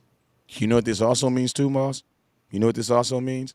This also means that Kellen Moore and Mike McCarthy I'm not saying there's a rift. No, it's a rift, dog. No, it's a rift. I just don't like starting drama. I don't like starting drama. It is not. And I know you're not saying it in drama, but it's a difference in vision. There's definitely a difference in vision. And facts. so this is what we used to always say: when you got two divisions, you got division. Yeah, and I'm gonna tell you this right here. If this would have been two explosive individuals, like, praise God, they are. I was making a point. Let me finish that point I was making though with looking at Amari Cooper from now versus then, because this is the big point that I'm gonna say. I'm gonna shock y'all. If Amari Cooper wanted to come back right now, I wouldn't even want him. Nope, I wouldn't. I wouldn't. See, because I know too much now. Bro, that's why I brought all that up. See, because I know too much now. See, exactly. I didn't know last year the level of dysfunction on Kellen Moore that I know now. Yep. Like when I see your head coach say I was never a fan of option routes, and I now see your OC still doing option routes week 8, 9, 10, but we got problems that I didn't even know we had last year. But, boss, can I say something too, though, boss? Because one thing I will say this, if Amari Cooper was still on this team, it would be different. You want to know why? Because Dak Prescott was with Amari Cooper 2 years, bro. So it's like think about this. Like, Amari Cooper is a symbiotic route runner. Like, that's why Dak's touchdowns went through the roof when Amari Cooper came through. Why? Because he's such a good route runner. A lot of times Amari Cooper was just flat out open. Yeah. So it's like, I think Odell Beckham's not, like, we got to be real. Odell Beckham is not Amari Cooper. Like, he's not Amari Cooper. No. He's not. Yeah. Like people won't admit it, but Amari Cooper's damn near like a top 7 receiver in football. Right. And see, and if you got Amari, then maybe if we had a smart OC, I wouldn't be wearing this hat. Facts. You see what I'm saying? But because we got a dumb OC, I'm team rock run the damn ball. Wearing that. You know what I'm saying? If we had a smart OC, I still would have been on. I mean, I ain't wearing that hat. I want us to be adaptable. Because that's what I used to say. Like, West Coast used to be like, say, bro, why you not rocking it? I'd be like, bro, if they got a weak secondary, I do want us to go at them on the perimeter. But that's not the makeup of this current team. So with this current team, it's like you forced to what? Run the ball, because guess what? Your best talent is what? In the backfield. Hey, Boston, you know what's crazy, too? As much as Kellen Moore wants to throw the ball, he ain't even really, like, nice like that. He ain't even nice like that. Thank you. Listen, bro, You trash at throwing the ball. Let's You be real, bro. Like, you want to and you going. bro, Thank you, bro. bro. Like, you ain't Oh, even my nice God. like Say that, that bro. again, dog. Ooh, Like, you ain't even nice like that, bro. Like, and see, you been nicer than me. You talking about you ain't nice like that. I'm going all right. You garbage, dog. bro, you not even They like. got you figured out when you throw the ball. Thank you. Like, bro, we'll go throw 47 pass plays that all look exactly alike. And Hooks, don't curls, show no points with it. Hooks and curls. Think about this, bro. You Hooks and trash. curls. Like, this is the same OC that literally will call plays in front of the red zone. Like, we don't even do that. Like, we don't even do that, bro. Like That everything dummy go spread on our own 10-yard line. When was the last time you seen 4 receivers on the field, bro? 4. When was the last time you seen 4 receivers on the field? Man. When was the last time you seen, like, a Boss Cowboy? When was the last time you seen a screen? When was the last time you seen a screen play? Baby the Gallup. I remember one. Bro, like, that's what I'm saying. Like you're not even, like, nice in the you pass not nice, game, bro. dog. You acting like you Andy Reid. You ain't, boy. Man, thank you, Wes. That's the comment of the day. You're not even nice. Like we giving you something that you gonna mess up, dog. Like, real talk. Yeah, bro. We Like, giving you something that you gonna use wrong, dog. I'm gonna keep it all the way 100. You didn't know how to use CeeDee Lamb in the playoffs versus a backup corner. Facts. Bro, listen to me, Boss Cowboy. I actually think this is actually a crazy statement I'm going to say. I've seen more creative stuff from Kellen Moore in the run game than I have in the pass game. There's nothing in the pass game that he's done that I haven't seen. Now, there's some stuff in the run game I was like, damn, I ain't never seen that before. That's dope. Like, that's dope how you got CeeDee Lamb in there playing running back. Okay. Then the next game you set up a play and then you threw in the ball and he scored a touchdown. That's dope. I see how you set that up. You put that on film just so they can. I see that. Bro, I think my boy Valsa got the comment of the day. He said, I ain't never seen a passing formation from Kellen Moore that made me be like, damn. Except for when he put the 3 tight ends on the field. Yeah. That was it. So check this out. He said, at Boss Cowboy Sports, we need Kellen to win out. That's the only way we can get Kellen out of Dallas. Facts, dog. Real talk, bro. Because I'm super happy that the rumors are starting to grow again in terms of Kellen Moore as a future head coach. We like, me and Coach Marv was like, we gonna do a show. We gonna do a fake show on why it makes sense. We gonna be lying all day. But Kellen Moore, listen to me. If Kellen Moore can go to a team that's like a startup team where he can pick the players that he wants and from the ground up, I actually think he'll be okay. Kellen Moore doesn't work for the Dallas Cowboys because everything about our offense says run the ball first. Like, if Kellen Moore went to Kansas City, a team that's built to throw, I think Kellen Moore could succeed. He just can't succeed here because that's not what our identity is. It's like, listen to me, man. I grew up in the HOOOD. You know what I'm saying? I listen to Tupac. I listen to such and such. I listen to such and such. You know what I'm saying? If you from Nashville and you drop me in Nashville, I can listen to The GOAT all day, Kenny Chesney. I can listen to Garth Brooks all day. And guess what? I'm just not going to feel it like that. Want to know why? Because that's not me, baby. Kellen Moore needs to go to a system or a team that is like Boise State or like the Detroit Lions want it to be. So, like, I think he would be good in, like, Las Vegas because they want to do that. I think he'd be fine in Kansas City. I think he'd be fine in Chargers. Like, think about this. The Chargers got a quarterback that ain't never even had a winning record, but he throws a bunch of touchdowns and a bunch of interceptions, and everybody loves him. You know what I'm saying? So I think he could work, but you cannot work in Dallas where it is clear. It is clear. Yeah, that we're running team. That we built to run the ball. Yeah, because it's common sense with the way that we built to run the ball. He can go to Miami. They'll love him in Miami. And they'll throw the ball 50 times. And guess what? People be like, oh, but will it work for them? If it works for them, why can't it work for us? Well, get a whole new offensive line. It's going to start there. It's going to start there. And I'm going to tell you guys this like this. If you're a team, this is probably the last thought I'm going to say. If you're a team that has Zach Martin on your offensive line and he's playing at a high level, your ass should be running the ball. Facts, dog. Period, bro. The reason why these teams and can't then run, you really should name that whole line, really, dog. facts, because Steele is, bro, Terrence Steele, bro, y'all going to do a show Like, on him. why the He's about to get paid. Terrence he's Steele is gonna going get paid, dog. You see what he did? Oh man, what he did to Minnesota was so dirty, dog. But listen, y'all. Franchise tag. Oh, you know what? I do think we getting ready to get Odell Beckham, though, bro. I don't. You don't think so? I don't. I'm gearing up for it. But this is the thing. Real quick question. Why you don't think we go get him, bro? I want to hear this. Because there's more benefit. Like, this is the thing. Like, Jerry Jones is the type of dude where he doesn't need teammates to tell him that he needs to go get someone. Like, Jerry is a real dad.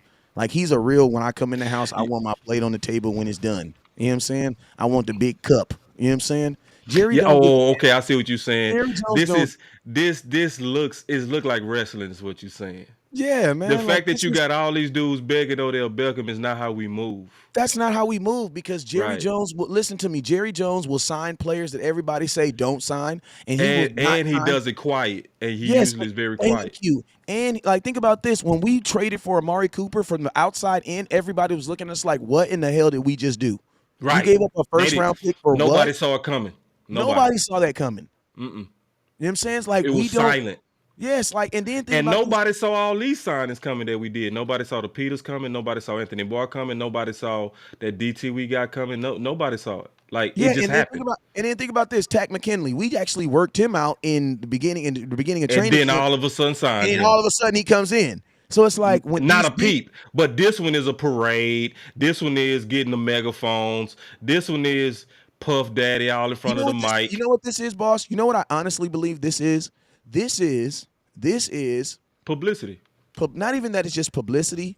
This is the Dallas Cowboys' attempt to get a better price with Odell Beckham because they already know his price. Yeah, they know his price. The only reason why you're selling to OBJ right now is because you've already told him no.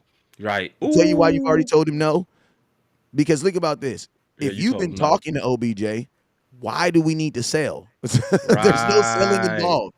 We're already talking to you, bruh. I don't need nobody to say anything. The reason why Dak is coming out here saying, man, OBJ, we really, really want you. You want to know why? Is because we know you didn't already told Jerry what you want, and Jerry didn't already been like, hell no. Yeah. What he say? No boy, no. What he say? What's that famous thing he said to Michael Irvin? El Paso. El Paso. Yeah, that's what happened. Yeah, that's why I think he got that El Paso. Yeah, it's like you go into a cell phone store and daddy be like, man, you don't want to buy this phone for my daughter, and the dude's like, how much is $1,000? And daddy be like, no. And then the daughter starts selling, come on, daddy, can I please get it? Please, please, please, please, please. And daddy's like, man, I don't even have the money physically to get it. You can sell all you want, but it's not going to change my decision. Yes, I want it for you. I would love to get it, want it for you. But my question is this. If you're Jerry Jones and you look at the players that we have to sign next year, is Odell Beckham worth losing a Donovan Wilson? Is he worth losing these other guys that are all on 1-year deals that you are going to have to sign? And my thing is this. If Odell Beckham can't immediately help you right now and you feel he can't immediately help you, you don't care about next year. You want to know why? Because they're going to be cheaper talent in the draft. And in draft. Bro, listen to me. And healthy. I said like this. I said this crazy statement. It would actually be cheaper to go all in and get Marvin Harris Jr. next year. Facts.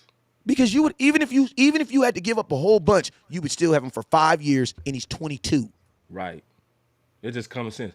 That makes more sense. That makes more sense. That makes all the sense in the world. See, because what's also I believe is happening too is, remember Anthony Barr representation came out this offseason. It said that he was looking for $11 million.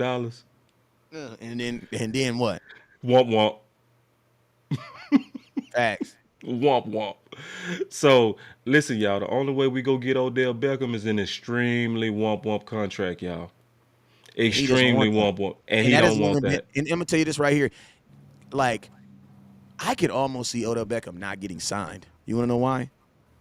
Because any team in their right mind would not sign him, bruh. Like if Odell Beckham was saying, "I'll take a 1-year deal," but you got to think the reason why he doesn't want to take a 1-year deal is because he was on one last year for $780,000. He only made $780,000 last year, so he because of the crypto.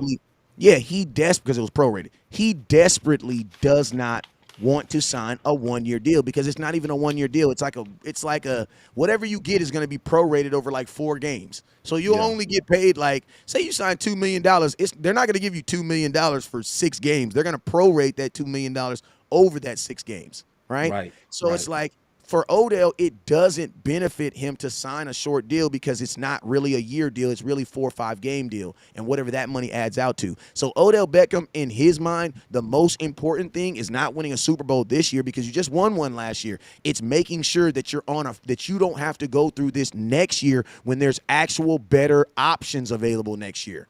That's what Odell Beckham is trying to do. He's trying to get on another team because, bro, at 31 years old, you don't want to be in free agency. And see, my boy Kevin said, "Trust your gut, boss." I want y'all to understand how I am and how I think, bro. If I just trusted my guts and I didn't give West Coast an opportunity to actually make a case on why and have open and listening skills, then my gut is actually stubborn. So what I asked him for, I said, West Coast, I think they go sign him. But I want to hear why you don't think. Because you know why? I wanted to hear his case. Because if he making logical sense, I will then change. You see what I'm saying? Because, see, I don't like to move in emotion. I like to move in logic and reason. You feel what I'm saying? So I was truly asking him because I did have a good feeling, but then I trust my brother's mind to say, I know he thinks well and he thinks through things well. So let me hear your case on it. Because if it makes sense, then I'm going to start rocking with what you're saying because it was logical. So that's how I move. And I want everybody to know that's how I move. You know what I mean? So, and I think that's how we all should move. We should move in logic. We should be open to the logical things that's coming from each other. You know what I'm saying? From each other. And I gave Wes an open shot because I know my boy smart. I'm like, all right, break this down. Why? And he gave a good case on why. And I see more not than is. You know what I'm saying? Based on the case that he made. So it's not about guts because then that's feelings. You know what I'm saying?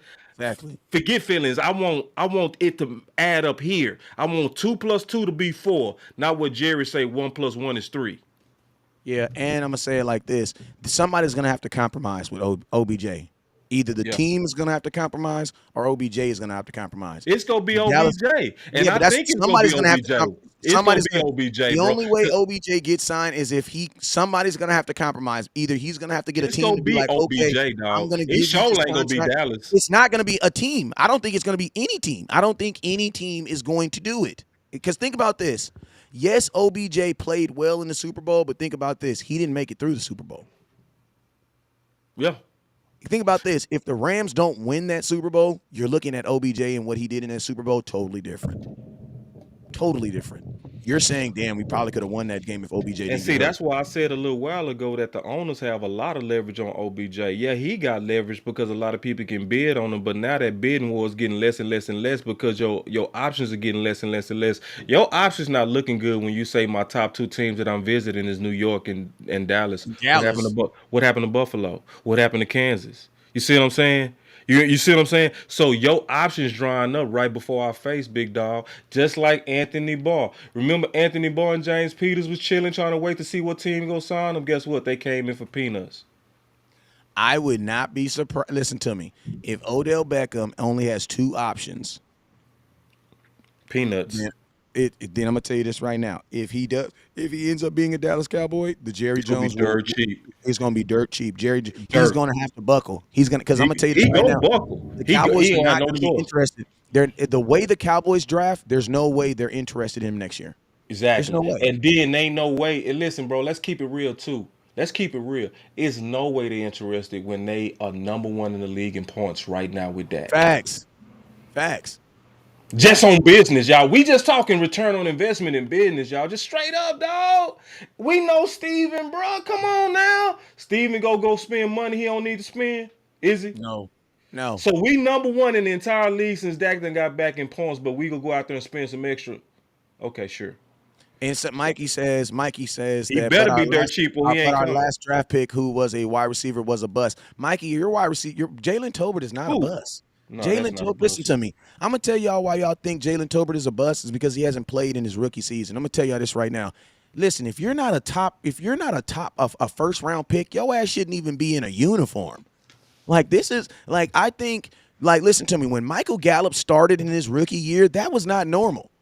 Like we didn't want that. And guess what? The Cowboys didn't want it either. That's why they traded for Amari Cooper 3 months into his rookie season. Like I'm gonna tell y'all this right here. We got to stop believing the hype that people put on these players. First off, because I've always been very, very adamant about telling you guys that Jalen Tolbert is a rookie.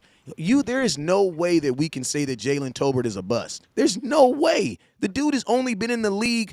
He hasn't even been in the league 6 months yet. How is he a bust? He doesn't get targets. He doesn't even play. How is that a bust? Like, I'm going to tell y'all, most third-round receivers are not playing. Like, we saw that, listen, outside of Michael Gallup, when have you seen that work with the Dallas Cowboys? And it really didn't even work with the Dallas Cowboys because think about this. We went and drafted Amari Cooper. We went and traded for Amari Cooper in his rookie year. Then the very next year, you know what we did? You drafted freaking CeeDee Lamb. And So, see, no, third-round receivers are not meant to just be – they're not. No, that's not how it's supposed to work. well, think I also say this about Tolbert is that if you want a case study on how to Mikey, what fail, is, hey, boss, say her name. Is it Mikey or is it Mickey? that's Mickey. Mickey. All right, got you. So check this out. So if you want to see a case study on how to fail a receiver, look at how the Dallas Cowboys are doing with Tolbert. Facts. Because they said themselves that the problem with Tolbert is they put too much on his plate. So after last week, we should be able to then put two and two together what's going on. Remember, Dak got 3 interceptions because of what? Trying to throw the ball Misreads to by CeeDee Lamb. CeeDee Lamb with the option routes. Misreads by CeeDee Lamb to the option routes, who been working with Dak now 3 years. We also know, and they said this publicly all last week, that in order for the option routes to work, the receivers got to see the defense as the quarterback. So what is that really saying? That's saying that your receivers got to now learn how to read defenses accurately as they're running into it. So if you don't have an ex-quarterback background, or you coming from a system to where you didn't have to read defenses, you just had to be an expert at your route, you are truly over your head. And you don't have an OC that's smart enough to dumb things down. You see what I'm saying? So this is mismanagement of Tolbert. That's why he not seeing the field. And I guarantee you that's why he was offsides on the line of scrimmage, because we all know he was likely going through a whole checklist in his head that he never had to go through in his whole life of playing receiver. Yeah, and think about So this, so boss. He just so had bad so luck too. I mean, his quarterback got hurt, and your Yeah, quarterback and didn't that. even But practice. I He didn't still even blame practice. Kellen Moore, because see, this is what I don't like about Kellen Moore. You know how to build them other tight ends confidence. You know how to do that. See, because that show you he dumb and he's Coach Marv said it best. You got an OC who coloring with crayons. Because you don't do nothing to build Tolbert's confidence. You don't give him no easy bootleg. You don't give him no screen just to get the ball in his hands. You don't do nothing to shake the fear out of being a rookie. Nothing. This is mismanagement of a third rounder. I'm just being honest. And I saw Tolbert with my own eyes in training camp turn up. I saw him put 7 catches on the starting defense with my own eyes. And Steven and Kellen came out and said we mismanaged it. So that's why I put it together for everybody that's saying, why don't we see Turpin? If you can't read defenses, you not playing. See, that's why it's also, and we ain't even talked about this with Odell Beckham. How are we gonna take Odell Beckham, where our head coach said I've never been for option routes, and he also said this: I've never been on a team that ran option routes so aggressively with multiple receivers. So now you're getting ready to get Odell Beckham, who I don't know if he can actually read a defense like a quarterback. He likely don't, because we the only system that Mike McCarthy said that's this aggressive with option routes. So you trying to fit a playmaker into a read and react offense with no training camp, no off season, no OTAs, no install. It's not gonna work. It's not It's gonna not work. gonna work, bro. It's not gonna work. See, just listen to what I just It's not said. gonna work. You trying to get him to squeeze all that in with no And install, and no training and camp, no OTAs, no and preseason boss, guess what? And think about this. You're also on a complicated offense. and think about this. And I'm gonna tell you something else Ain't that gonna people work. don't realize too is Dak is not a high volume passer. So you need him to do all that with 3 or 4 targets a game. Hold on, I got a super chat, big dog. My boy William Blackwell said, "I'm scared of the Dallas media going to put pressure on Kellen to get Odell. Yep, get Odell targeted. Listen, as So long that as makes me not want him, because we need to keep running the ball, especially during these winter months, because it hurts." yeah, Amen, I'm gonna Black. tell you this right here. The Amen, bro. person who has the most power in Dallas right now, it goes like this: Jerry Jones, Stephen Jones, Kellen Moore, Yep. Mike McCarthy. Number 3. That I'm my gonna tell boy P you, Bird always say that. Number 3. The as most powerful Kellen man Moore, is Kellen Moore. as long as Kellen Moore is not saying he needs Odell Beckham, we ain't getting no Odell Beckham. You hear Kellen Moore say he need him, then you might get him. But I'm gonna tell you, if Kellen Moore would have said he needs him, he would probably be already on this team. He'd probably be already on this team. But I don't that the pride aspect, not even just the pride aspect, but man, y'all, I can't get over the injuries, bro. Like, y'all just be looking at Michael Gallup just be halfway running down the field and just be imagine Odell Beckham just galloping down the field. Like, I don't know. Maybe he got that stem cell treatment, or he got them baby knees, them baby ankles. You know what I'm saying? But it don't sit well with me. It don't sit well with me. You know what I'm saying? It don't sit well. And option routes also have to do with timing. You know what I'm saying? So you know what that means? That means in order for me to know which way he's going, I'm gonna have to throw the ball. You know what I'm saying? And you're not gonna know that you went the wrong way until it's what, on the ground or what, in the hands of somebody else. You know what I'm saying? It doesn't. Like, if this was a standard offense where everybody was just running left, make a right, going to left, doing those types of things, then guess what? Let's get you to beat this guy. Like Mikey the playmaker says, said, where we use our gifts to beat the guy. To see we're not in that offense. Mikey says Gallup rush back. I agree with you. That's the part of the reason why I don't want Odell Beckham, because Odell Beckham is not even on the team. See, that's what we've learned. You're absolutely right. You know what that's called? That means us learning and adjusting. Like, listen to me. We can't go through what we going through with Michael Gallup and then not filter. He says this man is still calling me Mike. Hey man, I got dyslexia, so I mean, forgive me. Forgive me. Like, obviously, you know, He tried. Mickey cool as hell though. She cool as hell. I know, but That's listen, my girl. think I about love this. Mickey. Think about this. There's 347 people in here watching. There's 347 people in here watching, and you're the only person in here that I'm even speaking to. Yes, I'm saying it wrong. No, she cool, bro. She cool. But one out of 347, you know what I'm saying? She just tripping though. I know how Mickey, Yeah, bro. one She out of cool. 347. Like, you feel me? I see your name and I try to at least say it. You feel me? Yeah, I could be saying George She just Riley messing with you, dog. She just messing with you. That's how she roll, bro. She don't be nothing but I trust me. I see how she move. Yeah, I mean, I got a super chat real quick from Keystone. My dog say option routes distract chemistry. Yup. Pure complications, bro. Yeah. It's like, bro. It's like when I add this up, bro, it's not mathing, dog. I'm just keeping it real, bro. Like, when I don't think with feelings and when I don't think with hope, when I think with pure logic and common sense, and I start really adding up the equation that's being laid out with this math, this is bad math, bro. This is bad math on a lot of different reasons. So most of the show we kind of spent and took time talking about how Kellen Moore was a fit. Now we starting to dig into how it's also a bad scheme fit. You also spent some time talking about that it's a higher also injury risk. So it's like, I think it's coming down to what Jerry said. If I can make a move that could appear to be all in, it just has that feeling of being played. yeah, that's why I said, what y'all gonna say? I mean, are we Yeah. gonna learn anything from this? If it don't happen, Yeah. like, if it don't Yeah, happen, are we it's gonna learn some? yeah, Are we gonna it learn has that. some- Yeah, and then they gonna come out like they always do and say, well, we tried, you know what I'm saying? We always, we made him an offer, you know what I mean?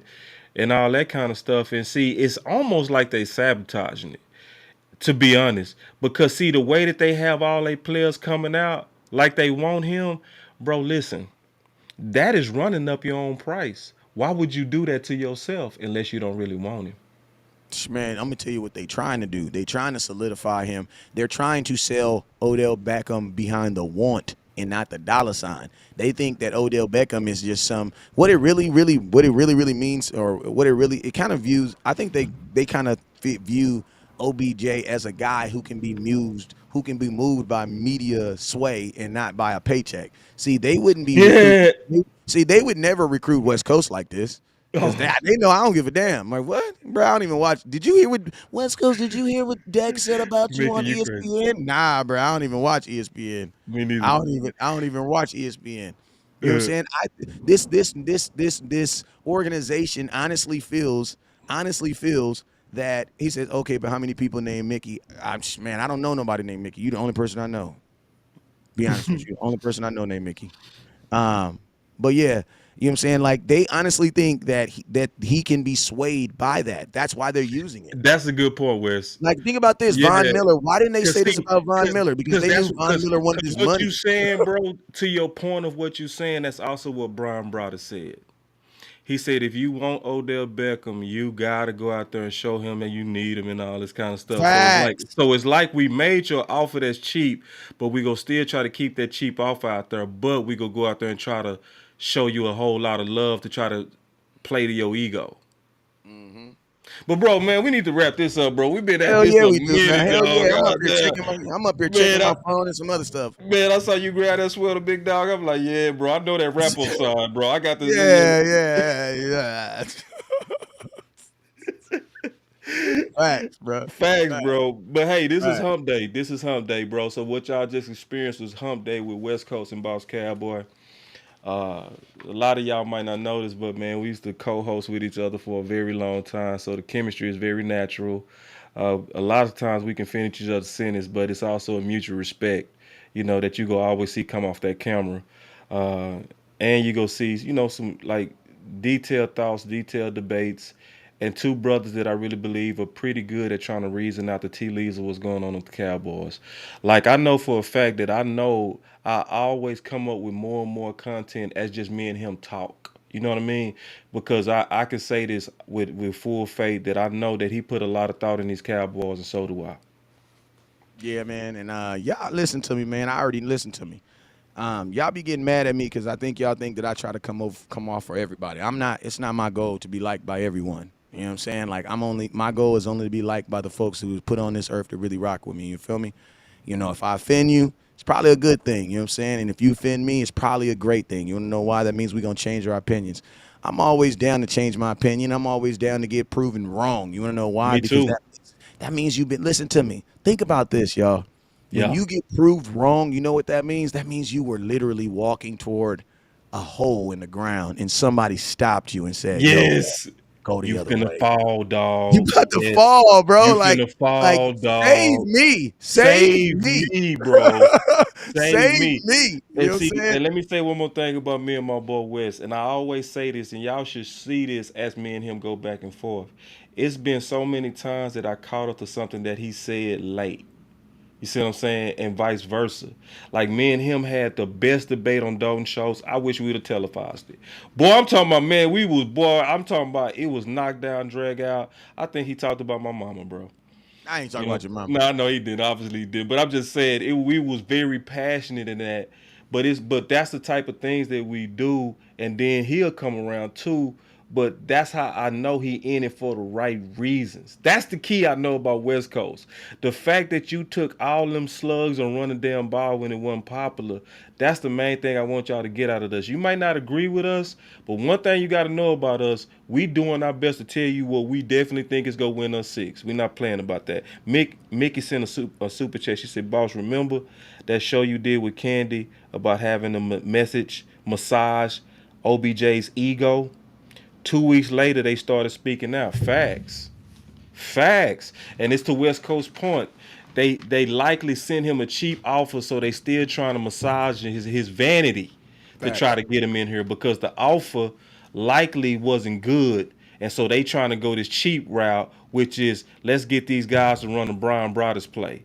Because And it's super coordinated, dog. This is too coordinated. You know what I mean? And we falling for, when have you ever seen Dak try to lobby for a player? Yeah, they trying to run that cheap play on them, bro. This is This is business. this is what I'll say too. This is what I will say. Because now that you say that, this is what I will say. Can't nobody offer OBJ a better retirement plan than being a Dallas Cowboy? That's what I will say that. That is true. Ooh, that Can't you try nobody, to talk for can't you try to no talk for a team, whole another 30 minutes, can't no dog. team, Don't can't start no team, this. can't no team offer It's him. the best And retirement. but look, think about this. You Think about right. this. Because Jerry Jones, listen to me. The reason why there's so many Dallas Cowboy players around the stars because they all work for Jerry. You know what I'm saying? They all work for Jerry in a business aspect. Facts. Jerry Jones, like the reason why he can call up Emmitt Smith and Emmitt Smith will 'Cause he vouch worked for him for on him. anything is because they got a construction company that they built Man, the whole don't city start that, bro. Fresno. You telling Like too much they built truth. they built the Hey, whole city of listen, Frisco. bro. Let me get a background on that, But bro. hey, 'Cause, but hey, let man, me I just know say, we trying to get out of here, dog, but I know, but man, let me say this last I'll thing. wait. Let me say this Okay, last that was thing. good, though, bro. Don't Boss, do that. but boss, let me tell you, that is also the reason why that the Dallas Cowboys won't go above their price. You want to know why? Right. Because they know they have something can't nobody else offer you that. Listen, you can go to the Rams, Facts. but where did you get But up? you Did can't you end up? retire like you You would can't. here, You dog. can't retire like you could in LA in Dallas. You Yep. can go retire and be a Ram. What does that get you? Nothing. You can go Mm, retire a Giant. What is that gonna get you? Well, Eli nothing. Manning got on commercial. He on there because of his brother though. He ain't on there because of him. Right. He ain't on there because of him. You know what I'm saying? Emmitt He Smith is that on ESPN. Michael Irvin's on ESPN. ESPN, All these Romo, Romo on Witten, trash when self got you know a what I'm Monday saying? night job. Even Darren Woodson on some goddamn TV, bro. Like Man, all Darren these, Wilson still making money. bro. Thank you, bro. He all Thank over you. billboards in Dallas still. All over billboards. So if I'm Jerry Jones, I'm not budging because I'm not budging either. I have something You can't finna take nobody this else $1 offer million you. and shut up. Yes. So Odell Beckham, we do Real want you. talk. I We do want you to want know you. we want you. I want you to know that we want you. Because we got something. Because we We have got exactly what he something. wants. We got something. We got something that you want, and we We got got something can't nobody about offer it. you. Yeah. And guess what? All he got to do is have Michael Irvin call him. Have Emmitt Smith. Hey Emmitt Smith, how much money you making every month? That's true, dog. See, you going the too books. heavy, dog. I gotta get a background on what you said because you keep Go bringing up ahead. Emmy, bro. Because a lot of people might not know this. Let's give him a chance to catch him up. So, do y'all remember when Emmy came out there and he was tap dancing against Dak Prescott? Do y'all remember And that? when he was tap dancing versus Ezekiel Elliott, hell you Boy, mean? you talking about tap dancing, bro. I'm talking about, hey, Dak needs to take a pay cut so Amari can, get some and all He that kind said of stuff. Zeke should not hold out. That's what I was And so he mad at says, him, bro. and he said Zeke should not hold out. And so me and West like, bro, why is this dude on Why this is he doing? company, man? And so me and West, bro, we done start researching this dude. We done found clips of Jerry saying that he feed him deals in commercial real estate. So this is the deal, bro. When you talk about commercial real estate deals, you ain't talking about no Rudy Poo deals, dog. You talking about multi-million-dollar deals that They built a city, bro. They built a city. that Jerry just hands to They built Emmett, a dog. city. They built a city, bro. So, They built a so city some of together. these cats you gotta watch when they come out, cause you gotta ask yourself: is that you speaking, or are you being a puppet for Jerry? Facts. And listen to me, the city of Frisco. Go look at who owns a large part of that grid. It's so funny because Darren Woodson all of a sudden got a construction company, and Smith got a. Hey man, I ain't hating on nobody. I'm not hating on nobody. But we I'm see not where hating the on plug. nobody. We know Keep who the your money, plug man. is. Jerry is showing that he the plug. And see, Jerry's so wise with it. He use it for leverage. He like, I'm gonna make sure my stars and legendary people eat, because when I need a favor from you and I need leverage from you, take my call and do my bidding. And that's why I respect the hell out of Woodson more than anybody, dog. Cause see, when Emmett came out with that tap dancing, the very next day, Darren Wilson came out and said, Dak, you better not take no pay cut. And he said that while he was actually working in the Star. So his commercial real estate office was where Jerry was leasing it to him. And he still held his nuts on what was true. Yeah, but what I'm saying is, man, But most of them dudes sold out. all them. I'm just saying right there, all them dudes, bro, is doing business with Jerry, and Jerry is smart. Everybody, bro, for real. Jerry is smart, bro. He's And he smart. used it, bro. And see, cats gotta see he puppets everything. Bro, I had a talk with a media person. We talked about this, a big media person that's to put all kind of heat on the Dallas Cowboys that suddenly stopped. And in this conversation, it was revealed to me why this person stopped the heat that they was putting on the Cowboys. It's because Jerry positioned himself to be on the board of the NFL Network. So she was like, "I'm not losing my job, boss Cowboy." Right. Right. See, it's a certain person that used to always speak up and be bold. Quiet as a mouse now. Y'all better understand you dealing with a master chess player when you dealing with Jerry. Exactly. Like, why you think Jerry's always has his hand in all these new stadiums? You know what I'm saying? It's ridiculous. But yo, man, we've been Yeah, on let's here get for about it, yeah, we've we've been on been here on for here, bro. 3 hours straight. Oh my. 3 hours, bruh. Oh 3 my. hours, man. Hey, man, I appreciate you. This is my brother, man. I tell y'all, man, this is my brother in real life. You feel me? This is my brother in real life. Boss Cowboy, big brother in real life, man. I appreciate y'all, man. I appreciate you for giving me this opportunity to bring this business to my viewers, and I appreciate you for giving me the opportunity, man, to introduce myself to Boss Cowboys viewers too, man. I hope you guys loved us. Hope you guys on both platforms. I hope you guys subscribed so that you know that when we do this, man, the hope, you know, obviously is to try to get, you know, to do it every Wednesday, but we gonna grow it, man, and see where it go from there, man. You know, Yeah. these great collabs are always good, man. And y'all know I don't like doing shows with nobody, man. So if I'm doing a show with somebody, man, you're best to be watching their content because that lets you know I'm watching their content too. You feel me? Right on. So on that note, man, Boss Cowboy, where to let them know where they can find you at, my boy. Yeah, man, definitely at Boss Cowboy Sports, preferably on YouTube. I also obviously upload to Facebook, but I did notice that something is going on with people receiving the notifications for Facebook. So I would say that if you really want to follow the content over at Boss Cowboy Sports, to go over there to YouTube, hit that like, share, and subscribe. But especially subscribe, hit that bell notification so that you can get all the content that we come out with as it comes out. So I mean, really make that time to do that because, you know, like everybody can see that when me and Wes collab, it's a good collab. You might not agree with us, but it's go you go definitely go back and forth with us. So if you like this type of stuff, reward both of us. Reward both of us with a like, share, and a subscribe, especially subscribe. You could also throw some money in the Cash App. It's Boss Cowboy Sports on the Cash App. You can throw some money at the Super Chat because we both have bills. We both are growing our platforms, and we both spend a lot of money on marketing and resources to bring y'all content. So, but whatever y'all do, is thankful, whether it's a like, share, or anything like that, man. Y'all just continue to do that. And then, you know, obviously West Coast, man, it's always fun rocking with you, bro. Hopefully we keep this going. We'll see. Absolutely. My boy said Von Miller didn't fall for that. I know. Right. Von was like, Von was like, and guess what? They were recruiting Von.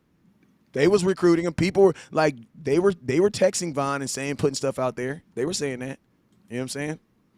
All right, man. I'm out of here, man. That was a good ass show, man. I'll see y'all next week, or I'll see y'all in the morning. You know what I'm saying? And Boss Yeah, will see no you doubt. guys tomorrow when he does his show too at some Facts. point. Hey, man, it's holiday. It's Thanksgiving, so we gonna eat and have a good time just like y'all. So don't be blowing up our inbox. Hey, man, when y'all gonna go live, man? When you gonna go live, man? I'm sitting up here. I didn't ate my food, rubbing my stomach. I'm trying to hear some cowboy content with my feet off, man. Come on, man. You know what I'm saying? Look, give us a day, god dang it. I Yeah, know, yeah, bro. man. I think I need a day too, dog.